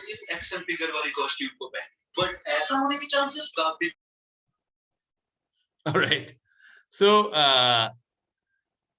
let us say you created this rule, and what you also did was that you got one person from the neighboring village, or you formed a council from each member of the household, and you put this person over here, or you put this council over here, okay, along with a whiteboard, okay, for your convenience to not subject you to my bad drawing skills. This is the board from which everybody will fish, and this is a whiteboard which is kept over here, okay. And the council members who are sitting over here, they will record every time anybody comes over here and draws out fishes. If anybody is drawing out fishes now from anywhere else, then they're dead. Then everybody, all of these households will be liable to outcast this person because they are breaking the law. And there's going to be a lot of shaming done if anybody breaks the law and fishes from anywhere else except for this place. So it's easier to monitor just one place. Anywhere else anybody is doing, it's illegal. So here you come and fish, and every time every household fishes, you put the number of fishes that they've drawn over here on this whiteboard. So let's say in a particular week, the third household fished 11 fishes. So automatically now the system knows how to recalibrate. So this fourth household will probably just draw out 9 fishes this week. And the last household will again get to 10. Okay. But now this fourth household knows that this person owes him 1 fish. So next week, what they can do is that they'll all draw 10 fishes, and this person will compensate 1 extra fish to this fourth household. Okay, so you can trade, and that's the whole logic also about carbon trading.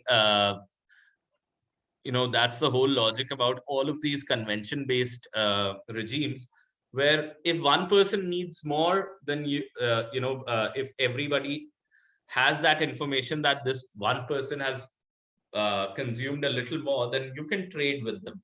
And if this person is just consuming more and more and not paying back, then the other parties can create a self-governing sort of a system and then put pressure on this one person to pay back. Because, if you break the rules of the game, the whole system can come down. One day you will have no fishes in the pond. So This, in a way, becomes a self-governing system. And how have we done that? By establishing a particular rule and by bridging information asymmetry, by making information more transparently available. And that's what international organizations do. The reason why, like, a lot of times I hear people saying that, what does the UN do? They just keep writing reports. Or what does this particular agency do? They just keep writing reports here and there. What they're actually doing is that they're bridging information asymmetry. So you look at carbon emission tracking for each country. You look at ease of doing business rankings. You look at nationally, Niti Aayog has those open defecation free rankings, etc. And those are essentially just to bridge information asymmetry, that, okay, this person has done a lot. So let's say Kyoto Protocol, if we look at air pollution or carbon emissions. So this person, let's say India has consumed a lot of carbon. So India and let's say Costa Rica has not consumed so much carbon. So India will have to pay Costa Rica a little for that. So you can trade in a system like this just by bridging information asymmetry and having a rule-based order. Everybody's need is fulfilled. And at the same time, your common resource pool remains intact. You never go below 50. Okay. So this is our third institutional strategy. Okay. And our fourth strategy. So just for recap, okay, let me just take this question. Narayan is asking, isn't there a conflict between members even after creating institutions? For example, state fight for water, even after institutions like River Board dividing amounts between the states? Indeed, they do. But what's happening is that the River Board, so the River Board in many senses is making this a self-governing sort of a system. The states can still fall into a Nash equilibrium if information asymmetry isn't there. The state, let's say Kerala and Tamil Nadu have a particular dispute about the rivers. Okay. Point number one is that without an institution, they will be at each other's neck. They would probably dam the river from each side. So which means that they are destroying that one apple in the pursuit of getting more. So at some point of time, they will absolutely damage the river. So what your challenge as a board over there is to get them to play the dove strategy, to get them to cooperate. And if this particular system has generated enough trust, then you would see that these people would understand that, you know, if the information asymmetry is bridged by this information to a great extent, you would see that this person, these parties will understand that cooperation and self-governance is eventually going to make the system survive. If you set up a court, let's say between Kerala, you know, if that case goes to a court between Kerala and Tamil Nadu, you're actually not dealing with an institutional strategy, you're dealing with a carrot and stick strategy, because the court will tell you whether to penalize you, or the court will decide, okay, this Kerala has this much rights, Tamil Nadu has those many rights. So that's our first strategy, carrot and stick. That's when the court decides. But institutional building is, you know, a place where you can sit down, you can, you know, resolve your conflicts, and a lot of these boards, even you know, when we got into GST and there were issues between center and state dividing the funds between each other, it's not working so well. But the attempt was that you have a council, you have a dispute resolution mechanism from a GST council, which will serve as the institution to resolve those disputes. And those disputes can happen over here, right? This person got 11, I got 9, and this person is not paying me back. Next week, this person is not giving me one more that I took lesser the earlier week. So this dispute resolution party can make them sit down and can make them comply. And a lot of times they might have to use the earlier strategy one. But at least what this is going to do is that it's going to create some culture of citizenship, negotiation, and it's just easier not to coerce people into doing things. A lot of times institutions fail because either they are designed badly, B, there are more than one institution. So let us say that what would happen if there were two WHOs. One is saying that corona numbers are so much, another is saying that corona numbers are something else. So if there were two WHOs, then you would not have any faith in the number of fishes that have been drawn out. If I were to draw a parallel, okay, if somebody was reporting, let's say 12, 10, 9, 8, 8, 8, and this person is reporting 10, 10, 11, 9, 10, then you don't know whom to go with. So A is that you need just one institution. Second is you need to have a lot of trust in that institution, because let's say if this institution was corrupt, okay, let's say if this was a person from the neighboring village rather than a council, and if they were corrupt, or if this one person was corrupt, and if this one person recorded 10, even when, let's say, this first party, which was giving them, let's say, one fish, was drawing 13 every month, then this person is eventually going to bring a situation where actual number of fishes in the pond would go below 50, even though on paper it will look like everything is fine. So you need to, and that's the reason why international institutions, they guard their prestige and they guard their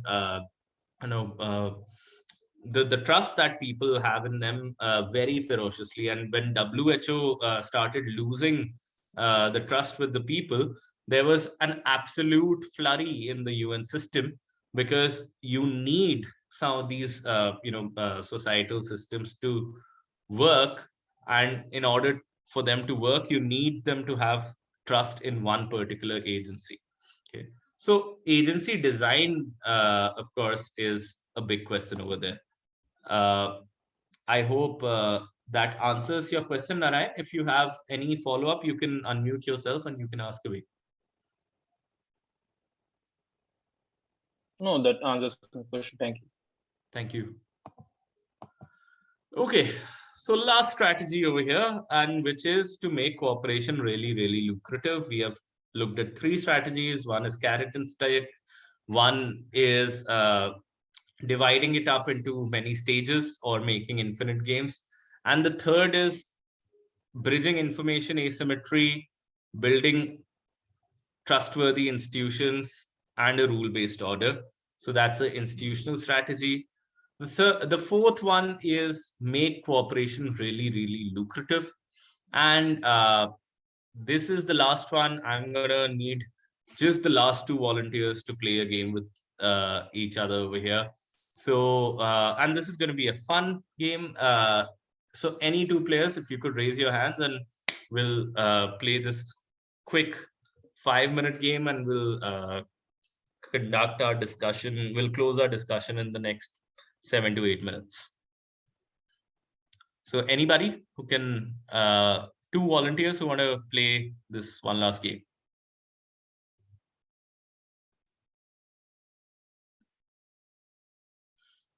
So Akash, do you want to be one? Let's bring Akash and Rohan. All right. So Akash and Rohan, we're going to play this one. And Rohan, since it's R and R, Rohan, let's say you are Ronald, Akash, you are Donald Trump. Okay. So Akash and Rohan, no, you're just Donald. Okay. Now, the thing is that Akash and Rohan, Ronald and Donald, they are, educated citizens of this country. They have well-paying jobs, so they earn an income, and they owe some part of their income to the government as taxes. Okay, so wherever you see unit of energy, just consider it as dollar. Okay, that's a dollar. All right, or that's a rupee. Okay, so let's say every time they earn, every year they earn, they owe $1 to the government, okay, as taxes. Okay, so Akash owes $1 as taxes to the government, and Rohan also owes $1 as taxes to the government. Okay. And what the government does is that the government pools these dollars. So the government now has $2 and the government invests these dollars towards public goods. And one feature of public goods is that public goods have positive externalities. Let us say that the government is investing towards education. So good education in a society also means better healthcare. It also means, better economic growth. So you have for every dollar that you put towards a public good, it gives you a disproportionate return on your investment. Okay. So let's say in this particular case, your ROI, return on investment, is a factor of 1.5. So for every $1 that you put in towards the public good, you get $1.5 worth of resources. Okay. And since it's a public good, or let's say it also applies to common resource pools that it gets divided equally into the population. Let's say for the sake of our game, it gets divided equally amongst Ronald and Donald. These are the only two people in this society. Okay. So let us say both are good citizens right now, and they adopt strategy one, that they both cooperate. So they both give $1 to the government to invest towards public goods. So the government has a total pool of $2. It gets multiplied by 1.5 because the investment is on a public good. So eventually the society has $3 to reap, and those $3 get equally divided between Ronald and Donald again. So Ronald gets 1.5, Donald also gets 1.5. Okay, so this is a great deal, right? You invested $1 and you got benefits worth $1.5, right? It's a great deal. But let us say Donald, being Donald, decided to defect. Okay, Donald said that, hey, I'm not going to pay my taxes. I'm just going to be like this. And Ronald still plays the nice citizen. Rohan, you play the nice citizen over here, and you contribute your $1. Donald holds on to his $1, does not contribute it. Okay, so doesn't give anything. So now the government has a total pool of resources of $1. It still gets multiplied by 1.5 because you're, let's say investing in education, health, whatever. So now the whole of the society has $1.5 worth of benefits to reap. But since these are public goods, they get divided equally between both the players in the society. So 1.5 में 0.75 gets to Ronald and 0.75 gets to Donald. So eventually where you are at right now is that Donald had his $1 and got 0.75 more. Okay. And Ronald gave $1 and got 0.75. So for Donald, it's a great deal because Donald is not cooperating, Ronald is cooperating. So Ronald is increasingly getting poorer, Donald is increasingly getting richer, right? The flip could also be true. Let's say in an alternate universe, Ronald decided to defect, Donald played the nice guy, and Ronald gave $0, Donald gave $1. Society eventually had 1.5 with the factor conversion, and Donald ends up with 0.75, Ronald ends up with 1.75.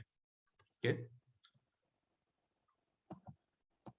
Now scenario 4 is that they both defect. Scenario 4 is that they both realize that, okay, I will hold on to my $1. I'm not giving anything to the government, so nothing goes to the government, and they both end up, they just hold on to the $1 each that they had. Okay, 4 scenarios that are there in this game.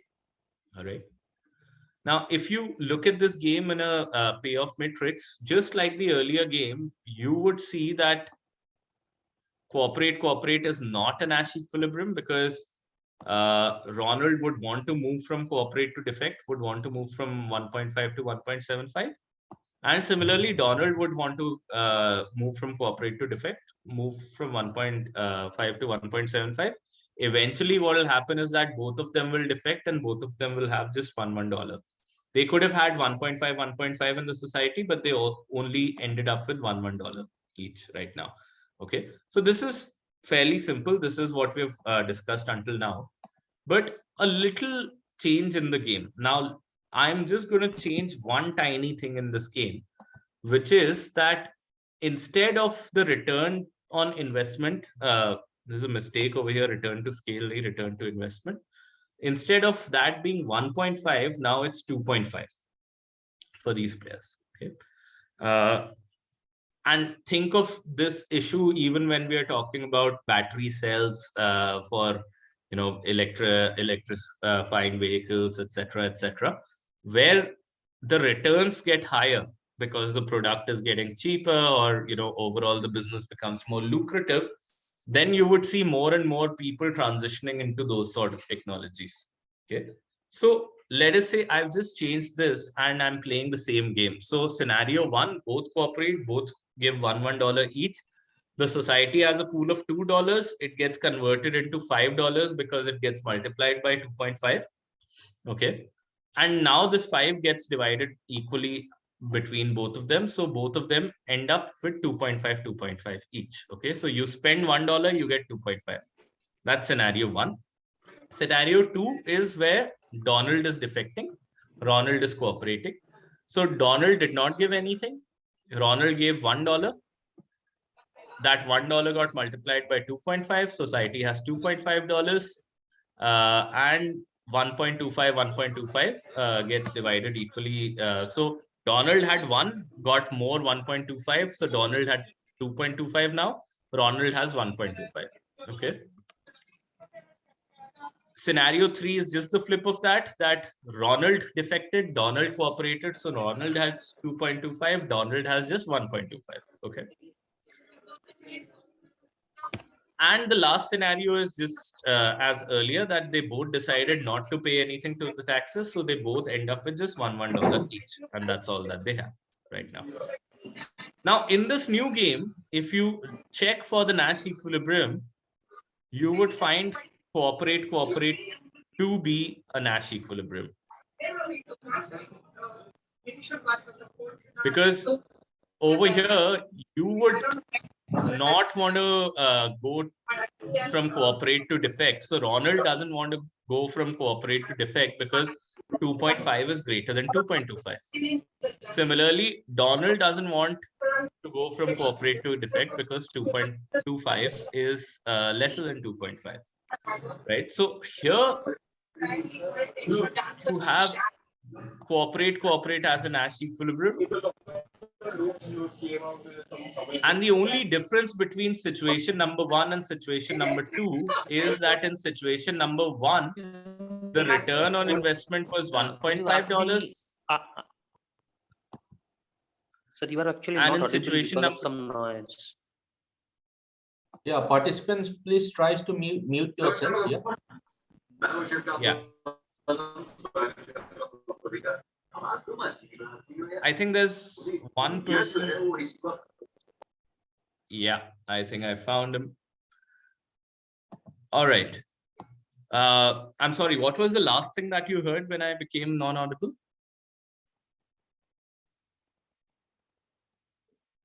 Nash equilibrium at 2.5. Difference is happening. Yeah. So if it was there, so I'll just talk from here. So you see that in this new game, what has happened? This is the second game that we saw, where return on investment was 2.5. So the game was, this is essentially the game that I showed you in the table.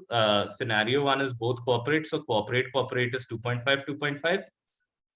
Cooperate defect is 1.5, 2.5. Defect cooperate is 2.5, 1.25. Sorry, 2.25, 1.25.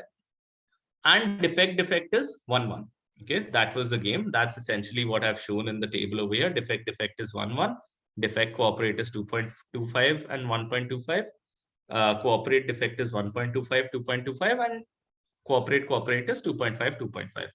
Now over here, this is the Nash equilibrium, because if you both are here, then there is no incentive for Ronald to move from cooperate to defect, no incentive to go from 2.5 to 2.25, and no incentive for Donald to move from cooperate to defect, no incentive to move from 2.5 to 2.25. Okay. And even if there was a case, let us say, even if there was a scenario over here where one person was cooperating and the other was defecting. Okay, so let us say Ronald is cooperating and Donald is defecting. Let us say that the game is here. Okay, Ronald will still like to cooperate because if both are defecting, then it's 1-1. So for Ronald, it's always profitable. This is not a Nash equilibrium because for Ronald, even if Ronald is singularly cooperating, okay, unilaterally changing the strategy from defect to cooperate, Ronald is still better off over here. Ronald is still better off paying the taxes than holding it to himself. Okay, even if Donald is not paying the taxes. Okay. Similarly, Donald is also better off paying the taxes because 1.25 is better than 1, even if Ronald is not paying the taxes. Okay. And both of them are obviously collectively better if they both pay the taxes, and this will be the Nash equilibrium in this game. The only difference is the return. So in the second scenario, cooperation was really, really lucrative. The return on investment was really so good that it simply changed the nature of the game over here. It simply changed the Nash equilibrium. Okay, so from a bad Nash, you came to a good Nash.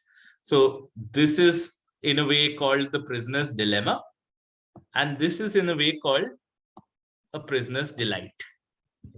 Okay, so what have we learned today? Number one, in the first part, we saw how all resources that we have, they are susceptible to getting stuck in a very bad Nash equilibrium, what we call as the prisoner's dilemma. In part two, we saw that especially when we are looking at public goods and common resource pools, things that we value such as air pollution, air, water, clean air, clean water, things like those, biodiversity. Biodiversity is also a common resource pool because there's a regenerative capacity for every species. These are susceptible to bad Nash equilibria. These are susceptible to prisoner's dilemma. And somehow private goods and quasi-public goods, they form Nash equilibrium, which is, a suboptimal Nash equilibrium. Then we got into the question that, okay, what are the strategies to break away from a bad Nash equilibrium or to bring about more cooperation? And we looked at 4 strategies. Strategy number 1 was carrots and sticks. Strategy number 2 was you break it down into stages or create a sense of infinity. Strategy number 3 was the institutional strategy, which is make information readily available and transparent. So bridge information asymmetry, create certain rules, so have a rule-based order, and create trustworthy institutions and well-designed institutions. So that's the 3rd strategy. And the 4th strategy is make cooperation really, really lucrative. So create conditions where cooperation is just so lucrative that even if the other person is not cooperating, you would want to still cooperate because you reap more benefits out of it. So those are broadly the 4 strategies. I hope this was useful. And typically after this, we play a computer simulation in the longer form of the class. But for now, that's it. And I hope you guys enjoyed this. And I hope you'll also understand that why a lot of laws that look good on paper, they are not able to capture some of these dynamics. And that's the reason why they are never implemented very well on the ground. So that's it from my side. Thank you so much. Arpit, I have one question. Go ahead. Just to be clear that these strategies are not applicable on public resources, right? Why not? Because as you said that they are free, essentially you may pay or may not pay for that. Yeah, but then you can change the nature of the public resources. So let's say if I'm using the first strategy, which is the carrot and stick strategy, I would see that whoever is not paying, whoever is the free rider, in a way who's playing defect, in a way he's that person who's coming out with 5 apples from the room. So I punish that person. So that's one strategy of dealing with it. So whoever is free riding, punish that person, right? Or give them enough incentives to not free ride. Okay, so carrots and sticks would hold you over there. Another strategy is that you break things down into stages. So if people are not complying, let's say River Yamuna example. Actually, this actually means that there is no public resource after all.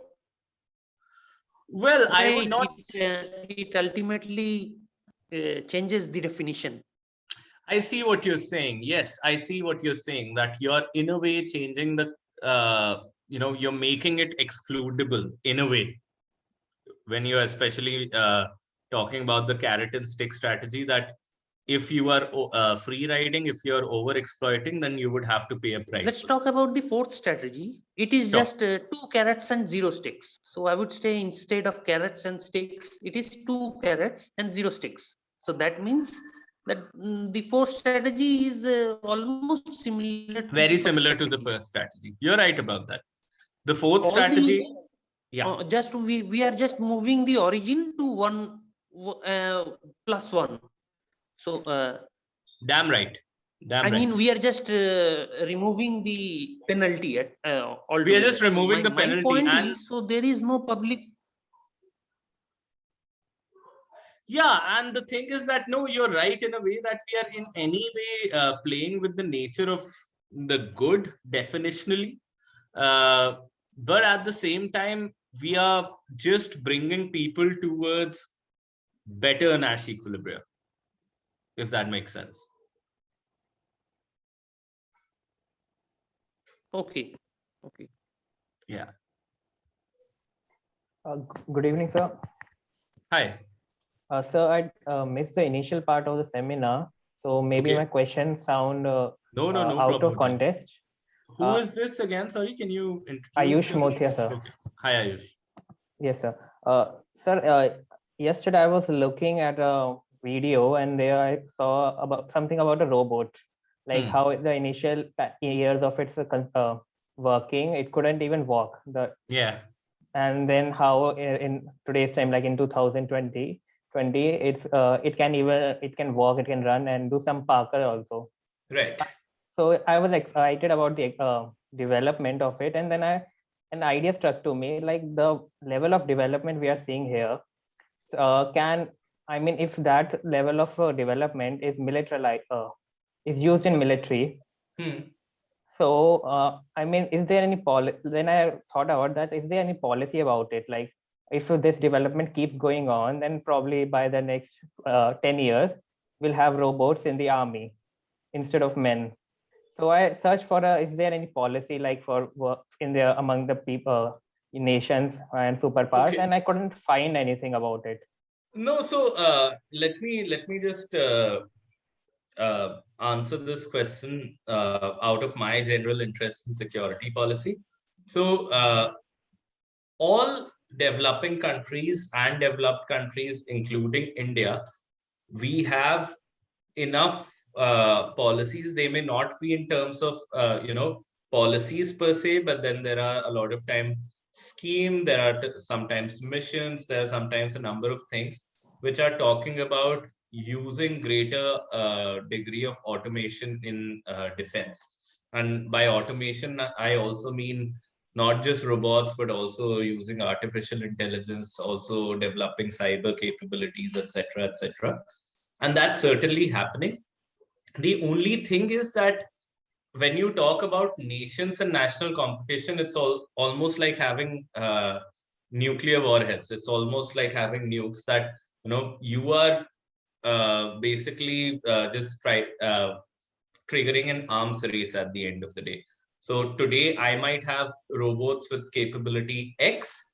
That means my other neighbor would have to, would be incentivized to develop robots of capability X plus 2. Then I start feeling insecure. Then I have to develop robots with capabilities X square, and then they would want to develop it to X cube. And then we are basically into an arms race over there. So essentially, those policies are certainly there.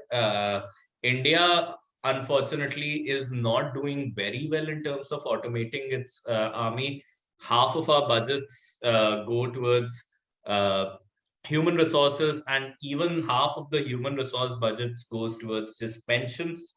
So only a very little of it, I am missing out the number, but only a small amount of the budget goes towards technological innovations and stuff like that in the Indian Army right now.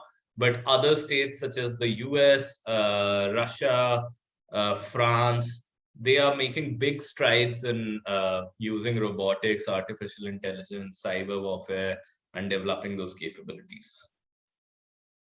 So, like, is there any way to control it? I mean, it's in the end, it's going to cause some problem in the future. Yeah, so There same will- game theoretical arguments are also there for nuclear, denuclearization, etc., etc. And the way to control it is typically you adopt the strategy 2 that we have discussed over here, that you break it down into phases. So there are instances where countries have given up their nuclear heads, and typically you would think that why would a country give up their nuclear heads? Why would some of the Eastern European countries gave up after the Soviet Union disintegrated? They gave up their nuclear heads, and even Russia and the United States, they phased out some of the more dangerous technologies, and that was this whole. Even in the UN right now, you have this commission on disarmament. So how do they do disarmament? It's not as if that, okay, US and Russia have security threats with each other, and one fine day you ask them to throw away each of their arms. You do a gradual phasing out, and when there's a gradual phasing out, there's some trust in the other, so they also phase out, then that fosters another loop of trust in the other. So gradually, if you break it down into stages, you can get towards some amount of disarmament. But I don't think that you will ever be able to achieve perfect disarmament in this world. And I mean, is there any particular term for the limitation? Like, if we talk about the robot, if we go for robot in general, then it is already being used and quite effectively in some other like spyware or something else, and which is actually useful, and it's not that harmful. But Yeah. then the same robot term can be used for some heavy Lot of automation. destructive. Yeah, something destructive. So is there any particular term that we can use for that to limit I think the you things? should coin one and write a paper on it, and you'll be a very famous person, because I think not many people are talking about, just like we have disarmament, we don't have any concept such as de-technologization or something like that. I don't know. So putting an upper limits to technologies, etc., is something that we haven't really thought about that much, but give it a try. Okay, sir. Thank you, sir. Arpit, I have one query. Sure. Since this is a safe environment, so I was actually asking, it may or may not be correct. Do you know about any tax laws in which corporates will get discounts in the name of post tax dollars and such things, and individuals will get discounts if they are in the founders of some body? Do you know of any such laws in taxation? Well, I'm not really a tax person, but see, there are certainly there are obviously rebates, etc. if you invest in certain Well, do places. you know that the middle class is the person who are paying the maximum proportion of their taxes? Yeah. Okay, so if you know that, then you know that then you can automatically deduce that if although there is income brackets and higher bracket is supposed to pay more, the middle class actually pays up the maximum percentage of their income. So that means there are laws through which the corporates can save their dollars. Absolutely. Individuals, if they are in the founder list of, or in some clause is there, if they are in that list of a company, then they do not pay some money, or they can show their expenses there. There are so many laws that actually limit the equal I mean proportionate contribution of these dollars that we saw in this game theory. It is proportionate on paper, however it is very disproportionate in actual life, in actual reality. And let me entertain you with a crazy idea. Are you ready for a crazy idea right now? Absolutely crazy. Okay, so see, on paper it looks like this, right? That with the higher income you have, let's say this is your income, okay, the higher income you have,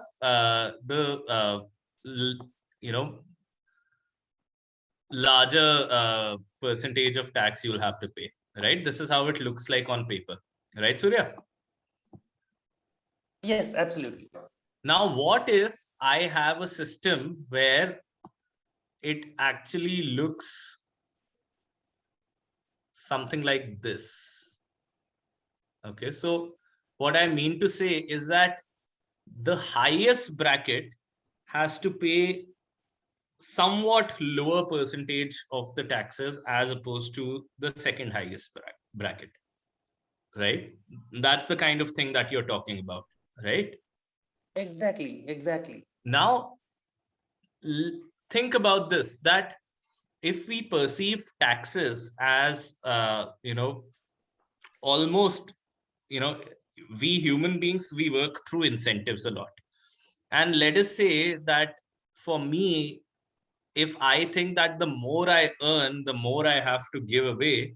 So, there is a penalty on me earning more. Then in terms of incentive compatibility, and I'm telling you it's a crazy idea, but in terms of incentive compatibility, I am disincentivized to earn more in life, right? Because the more I earn, at some point of time, I will figure out that, okay, if I earn 3 crores in a year, and if I earn 10 crores in a year, I'm going to be left with the same amount of money. Then why will I earn 10 crores? I'll just stop at 3 crores, right?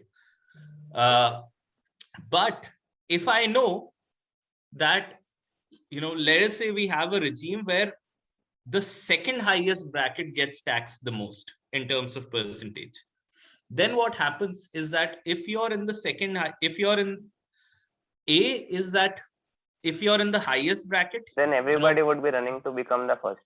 Yeah, everybody wants to get into the highest bracket, because if you're in the second highest bracket, you don't want to slide back, because below second highest bracket, that's not the lifestyle you want. It's just too, the resources are not that great, and human nature is that you don't want to shrink. Okay, so you would not say that, okay, let me earn even lesser and go from the second highest bracket to the third highest bracket. You would probably be incentivized that if you're in the second highest bracket, if right now I'm paying 30% taxes, if I'm in the highest bracket, in reality, I'll only pay 10% taxes. So I will just jump to that. So equity is also ensured that the lower brackets of the taxes, they don't have to pay so much. And incentive compatibility is also ensured that everybody wants to run to the higher bracket. Does that make sense? It's not an idea that I've published right now, but this is something that I've been toying with for quite some time. I see what you are saying. However, we had a previous session from 2 to 4 in which I ultimately discussed that, okay, so there was an example in which it was cited that, okay, Mumbai is a highly populated area, just an example, highly populated area. And so people don't want to stay at Mumbai because of the high cost. So they are actually buying areas in the outskirts of the city. Yeah. So and ultimately that is contributing to a higher carbon footprint.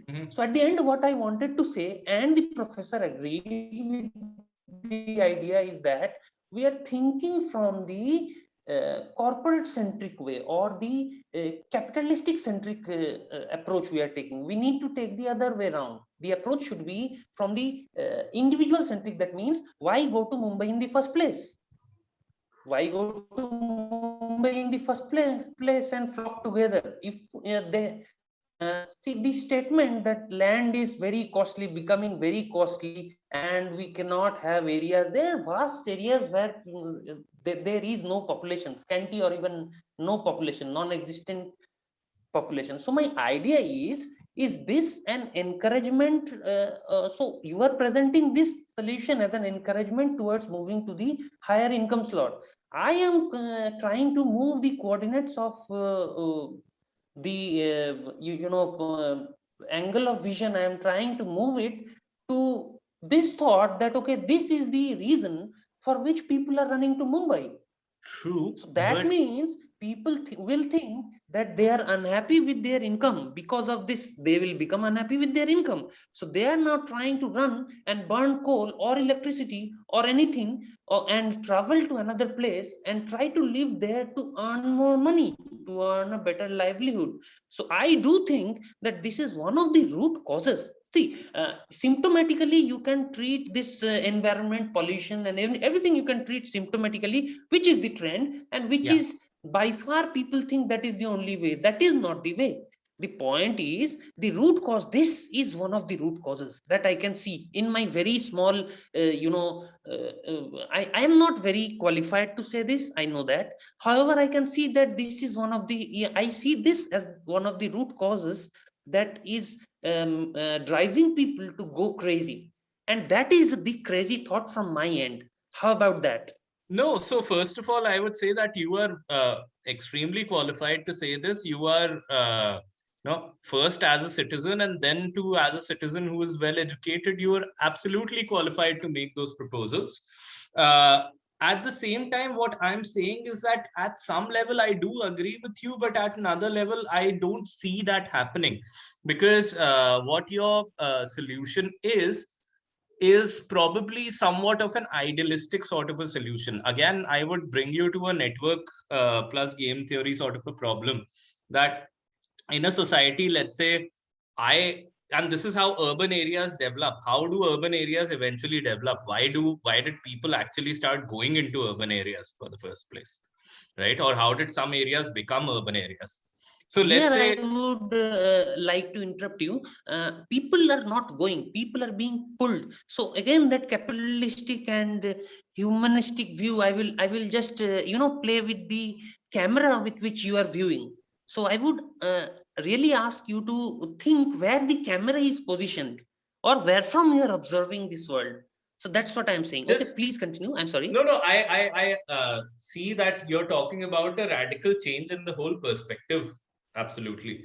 But, and frankly, if I tell you, I remember when I was in my undergrad, and I think that happens when you're in at that stage, and I'm maybe that's actually the right thing. I was, quite a believer of a socialistic way of looking at things. I don't think that I am committed to capitalism even now, but I do think that you can put whatever label to it: feudalism, capitalism, socialism, but things, they work in reality from that's there's a lot of rational or bounded rational reality that takes over.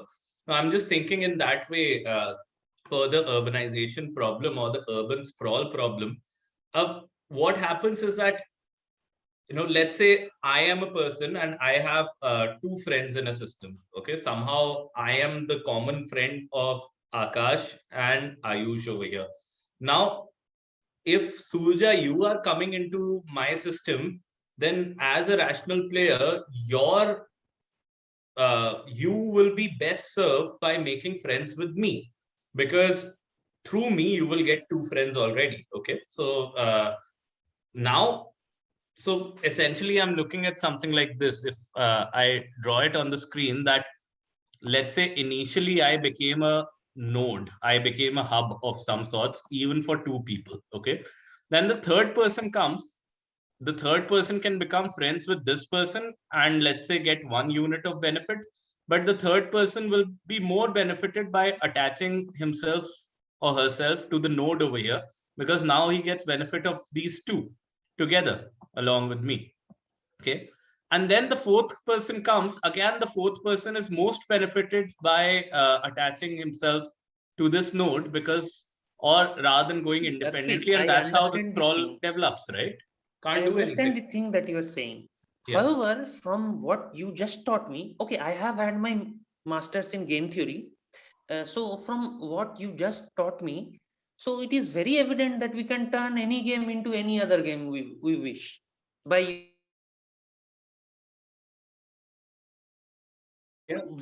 so I really want to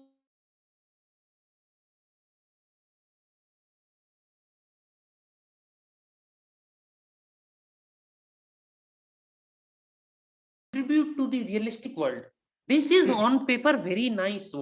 Whatever you are saying, I know on paper. I have studied this on paper, and I love the potential that game theory has. Yeah. However, we need to merge the real life with game theory to Absolutely. benefit to fight the root cause of this environmental challenge. It is not the middle class who are causing this environmental challenge.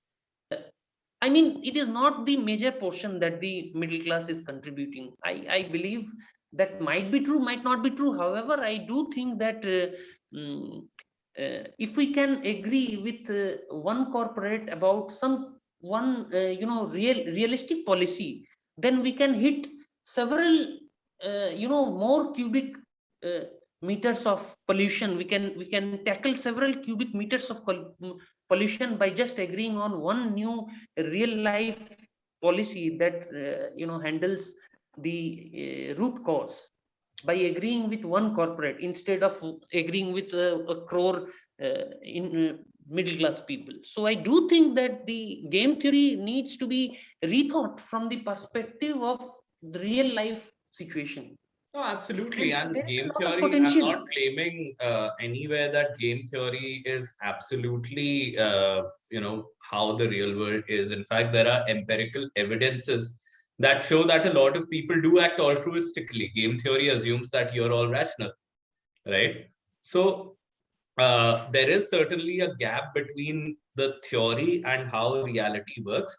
It's certainly, it captures a good part of the reality, but that's the reason why even at our think tank, we don't just focus on game theory, but we combine game theory with behavioral economics, with systems thinking, with historical research, etc. Because see, truth or the nature of reality is it's a very elusive sort of a thing. And to reach there, you cannot just depend on one methodology. And even with the combination of all of those methodologies, all you can do is that you can get closer and closer and closer to the truth and of the reality. But to capture it completely, I don't think that we as human beings can do that.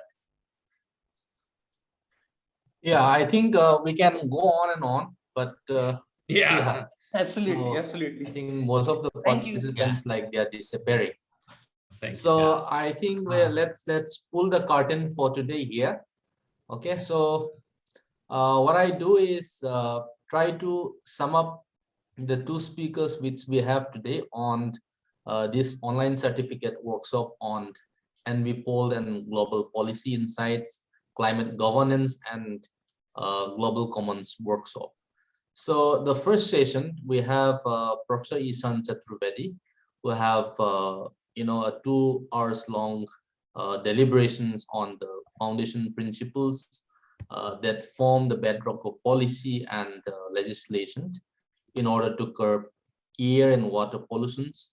And he had also delved into the logic and philosophical underpinnings of climate change policy, which in some sense have an insights to offer an insight view into the mental models of tackling some of the most intractable problems which we all are facing globally today.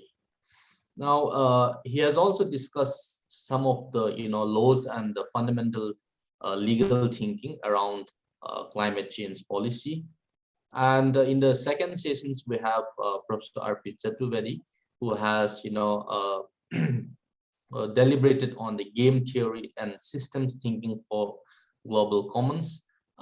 He has cited an interesting presentations using game theory by engaging the participants, and I'm really thankful, and I have also benefited a lot from it. So having said that, without much ado, I once again thank both the speakers on behalf of the organizers and the department here in humanities and social sciences in IIT Guwahati.